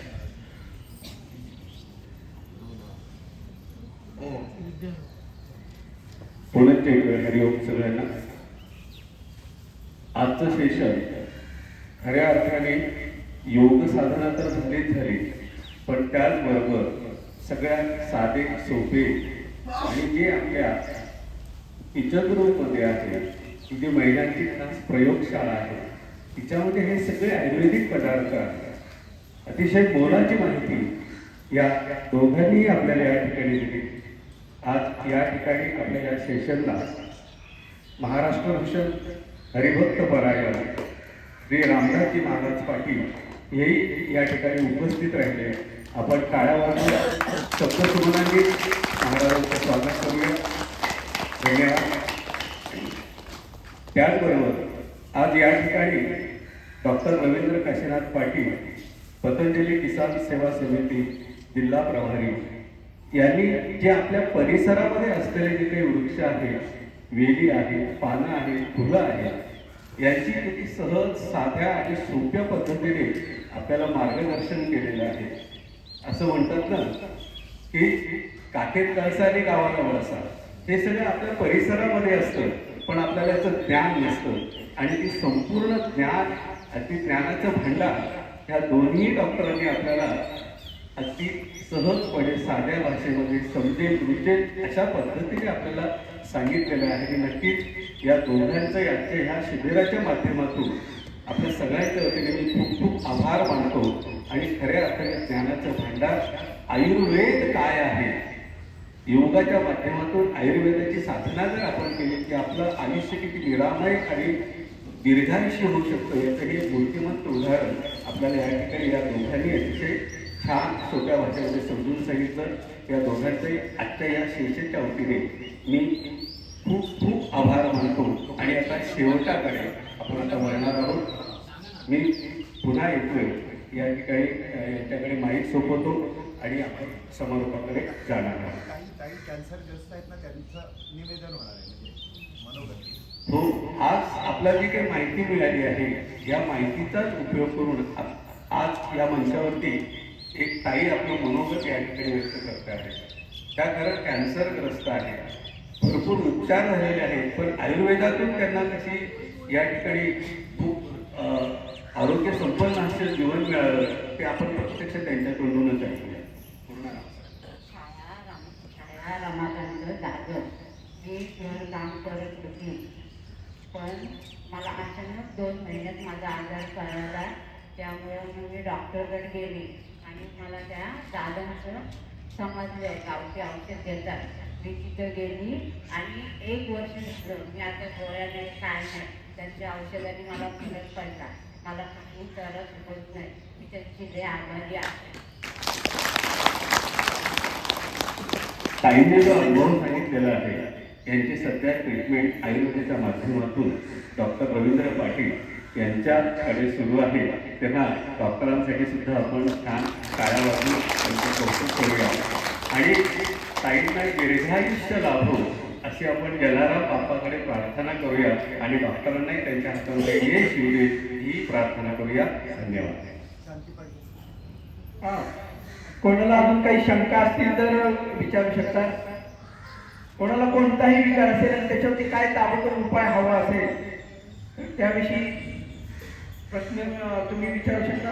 उत्तर द्यायला इथे आमचे 2 डॉक्टर आहेत. त्यांचा फोन नंबर पण डिक्लेअर करा. हा, बोला ताई.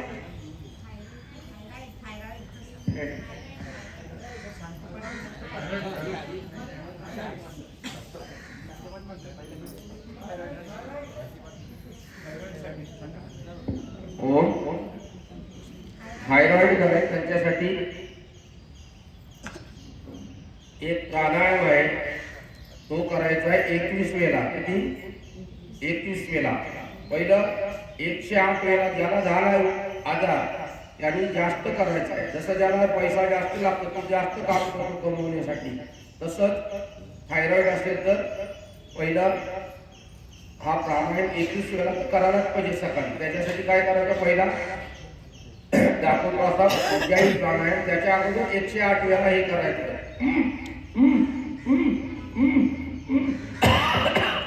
असा खोकला आला पाहिजे, हे लक्षण सर्वांनी करा बघू.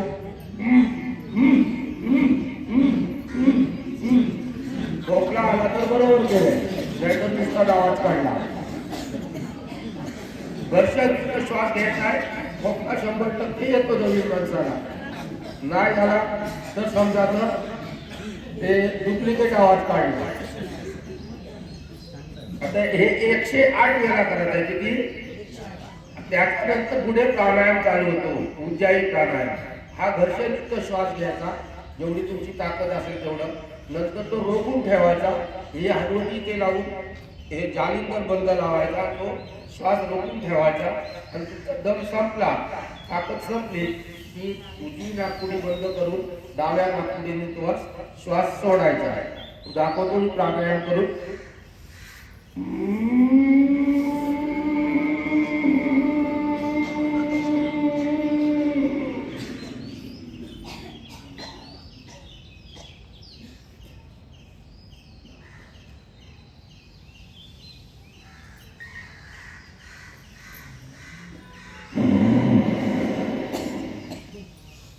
असा श्वास सोडत आहे. 21 वेळा करा.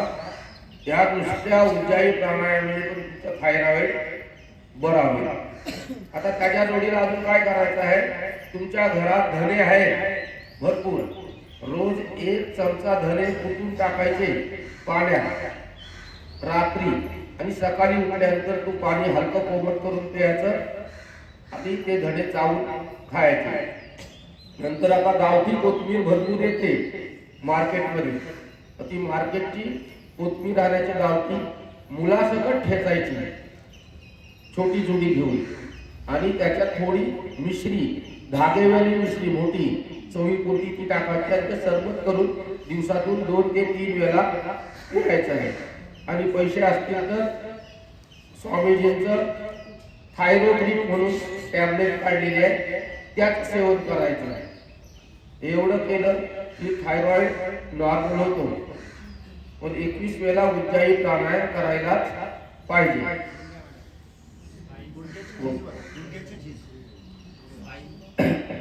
आता गुडघ्याची झीज झाली असेल तर गुडघ्याची झीज वगैरे काय होत नाही. पहिलं हे डोक्यात घ्या कल्पना.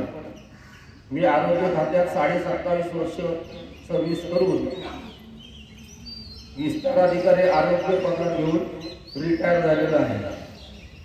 माझं शिक्षण BSc पर्यंत झालेलं आहे. गुडघ्याची झीज काय कधी होत नाही. गुडघा झिजला, हाडाला हाड टच झालं तर तुम्ही 1 पाऊल पण टाकू शकत नाही, एवढं पेनिंग होतं. तर तिथली गादी आहे, ती गादी घसते, ती गादी टेर होते. आपण प्लास्टिकचा कपडा कसा ओढतो किंवा आपलं कापड झिरतं, तसं ते गादी झिरते. तर त्याला दिव्य पिढा तेल येतो एक, तो लावायचा आहे, दुकानात भेटतो. दिव्य पिढानील तेल.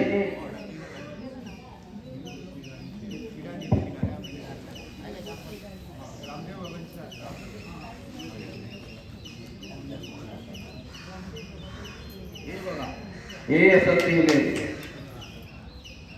आणि ह्या तेलाचा एवढा फायदा आहे, ज्यांचे हातपाय दुखत असतील, पोटऱ्याला गोळे येत असतील, त्यांनी रोज लावायचा आहे.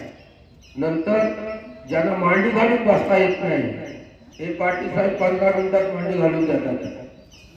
ज्यांना मांडी घालता येत नाही त्यांनी आता यांच्याकडे आले 15 मिनिटात मांडी घालता येते. किती? फक्त 15 मिनिटात, जास्त वेळ लागत नाही. तर हा पिढा तेल लावायचं आहे. तर तेल सगळी मेहनत स्वतःलाच करायला पाहिजे तेल लावताना. तर तेल लावायचं कसं आहे तो दाखवतो. हे असं बसायचं. हे बघा, आता जमाना आलाय की कोण काय करणार नाही, स्वतःची मेहनत स्वतःलाच करायला पाहिजे. त्यासाठी या तेलाचे 3 ते 4 थेंबच घ्यायचे, जास्त घ्यायचे नाही. या दोन्ही त्याला लावायचा हाताला, आणि हे पिंटे आहेत या 5 मिनिटं अशा ओढायच्या वर. हे बघा, हे असं बसून असतं ओढत राहा. याने तुम्हाला व्हेरिकोज व्हेन्स मध्ये पण फायदा होतो याचा. हे असं ओढायचं. आणि गुडघ्याला लावताना असा, गुडघ्याला गुडघा दुखत असेल तर असा जिरवाचा, जिरला की परत 4 थेंब घ्यायचे. एकदाच घ्यायचा तेल नाही, आणि जिराचा बंद झाला की तेल घ्यायचं बंद करायचं, आणि असं या गुडघ्याला हे करायचं, मॉलिश नाही, तेल जिरवायचं. त्याच्यामुळे गुडघा दुखाचा बंद होतो. अजून गुडघा दुखाचा बंद करायचा असेल तर आताच विधानीचा पत्ता दाखवला होता, त्या विधानीच्या पानाला गाईचं साजूक तूप लावायचं किंवा गाईचं तेल लावायचं, आणि गुडघ्याला हळद आणि फिटकिरी, फटके येते ना, ती फिटकिरी लावायची गुडघ्याला, त्या पेस्ट बनवून, आणि त्याच्यावर ते पान हलकं गरम करून घालायचं, गाईचं तूप किंवा गाईचं तेल लावून. गुडघे दुखीमध्ये आराम पडतो. अजून एक झाड आहे रुई. रुई सगळ्यांच्याकडे उपलब्ध आहे, भेटते. तर रुईचं मोठं पान घ्यायचं, त्याला राईचं तेल लावायचं, हलकं गरम करायचं, आणि गुडघ्याला जिथे दुखतंय त्या तिथे हळद आणि पिटकिरी, फटकी यांची पेस्ट लावायची उगाळून, आणि त्याच्यावर ते राईचं पान बांधायचं आहे. रात्री झोपताना कमीत कमी 2 तास झालं पाहिजे. आणि उलटा सुलटा प्रयोग करू नका. आता परवा मला फोन आला होता सांगितल्यानंतर त्याच्या पायाला जंजल होते म्हणून त्याने ते हळदपट्टी लावून ते राईचं तेल लावून त्या पायाला बांधला ते याचं रुईचं पान आणि मग फोन करून सांगतात ते आमच्या पायाला आग व्हायला लागली जास्त. तर सांगितले तेवढंच करायचं, नवीन प्रयोग करायचा नाही. लोक बरेच प्रयोग करतात. आता मागे मला सांगितलं होतं कोरोनामध्ये पोटात जंगल वगैरे होतोय म्हणून त्याला सांगितलं काय बडीशोपचं पाणी पी. बडीशोप आणि हे तर त्याने त्याच्यात अजून काली मिऱ्या टाकल्या भरपूर, नंतर अजून दालचिनी आहे, दुसरं काय येत नाही, लवंग टाकला भरपूर आणि मग तो पाणी पियाला आणि रात्री 10-11ला आग व्हायला लागली पोटात. आता शांत करण्यासाठी आपल्याला बडीसोबत खायला पाहिजे फक्त पोटात. तर असे लोक बरेचसे प्रयोग करतात. मग त्याच्यासाठी काय करा, त्याला सांगितलं आता शांत बस. त्याला विचारलं दुसरी औषधं आहेत का तुझ्याकडे, तर काहीच नाही त्यांच्याकडे, कोथमीर काय काही नाही काय नाही. त्याला सांगितलं आता शांत बस. मग त्याच्या सकाळी 3-4ला ती आग कमी झाली. हो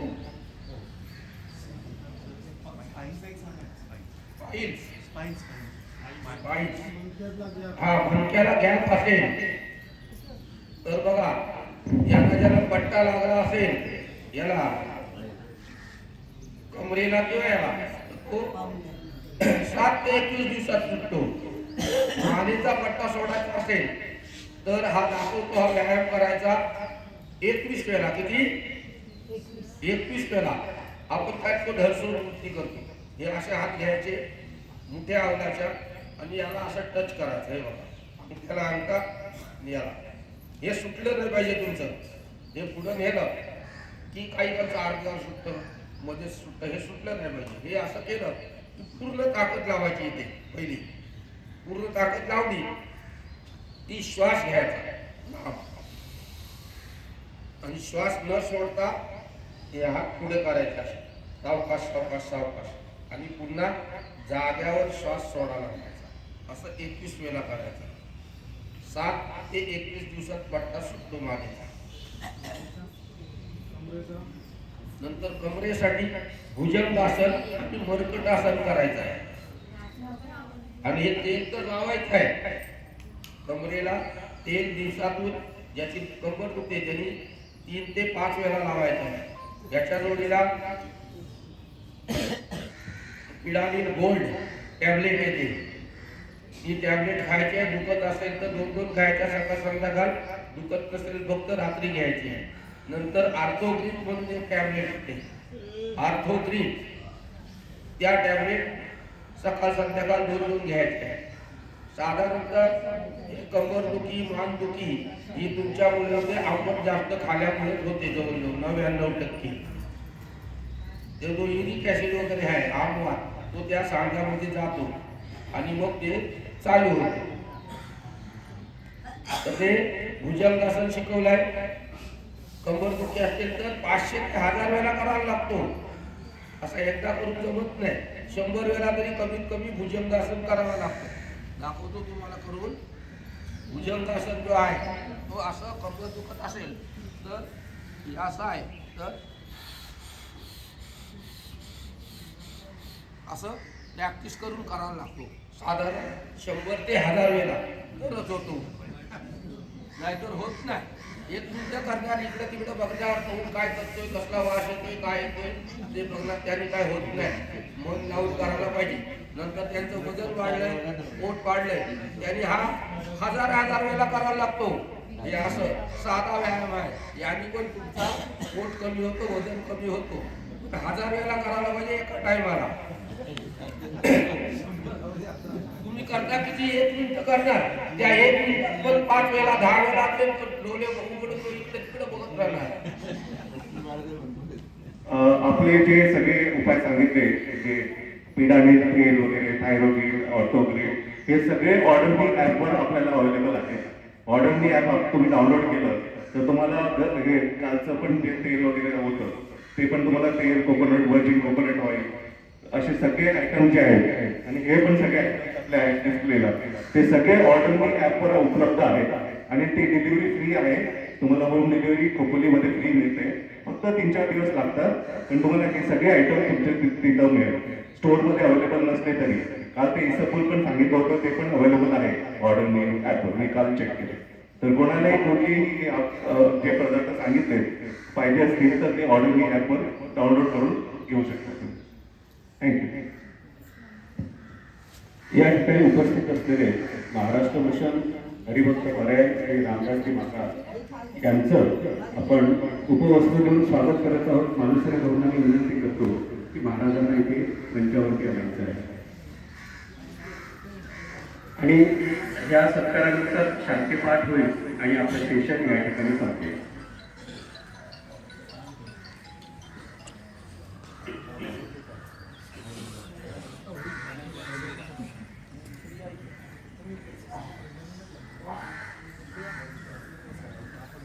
श्री रामदासजी महाराज मंचावरती आगमन आहे. आपण टाळ्यांच्या गजरात महाराजांचं स्वागत करूया. महाराजांना उपवस्त्र देऊन त्यांचं स्वागत केलं जात आहे. घाटे सरांना मी विनंती करतो की आपल्या शुभ हस्ते महाराजांचं उपवस्त्र देऊन आपण त्यांचं स्वागत करावं. महाराजांचे नेहमी आपल्या हस्तकला योग साधनेला आशीर्वाद असतात.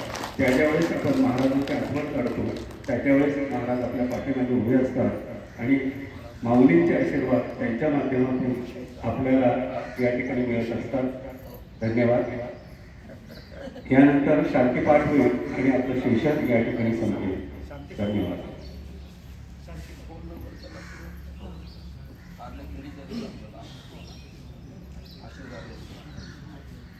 डॉक्टर आमच्याकडे दादरजी आणि रवींद्र पाटील.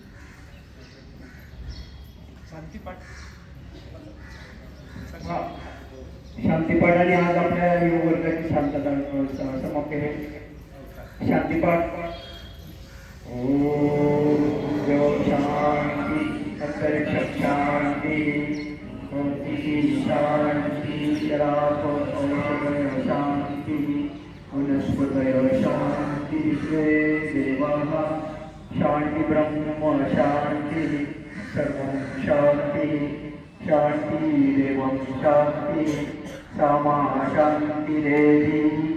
ओम शांती शांती शांती. दीर्घंकर.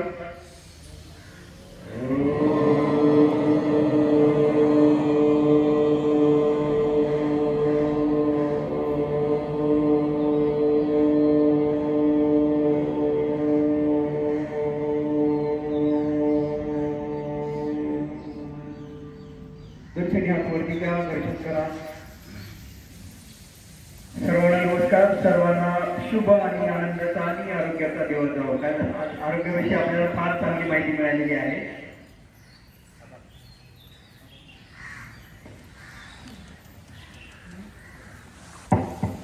आजच्या कार्यक्रमाला महाराष्ट्र भूषण रामदासजी पाटील महाराज भाई महाराजांना मंडपावी ते आलेले आहेत. मी भाईला विनंती करतो का तुमचं जिथे जिथे कीर्तन असेल तिथे तिथं आम्हाला योग सेवेसाठी पण शेवटच्या दिवशी संधी द्यावी म्हणजे हा प्रसार ऑटोमॅटिक होईल. हरिओम.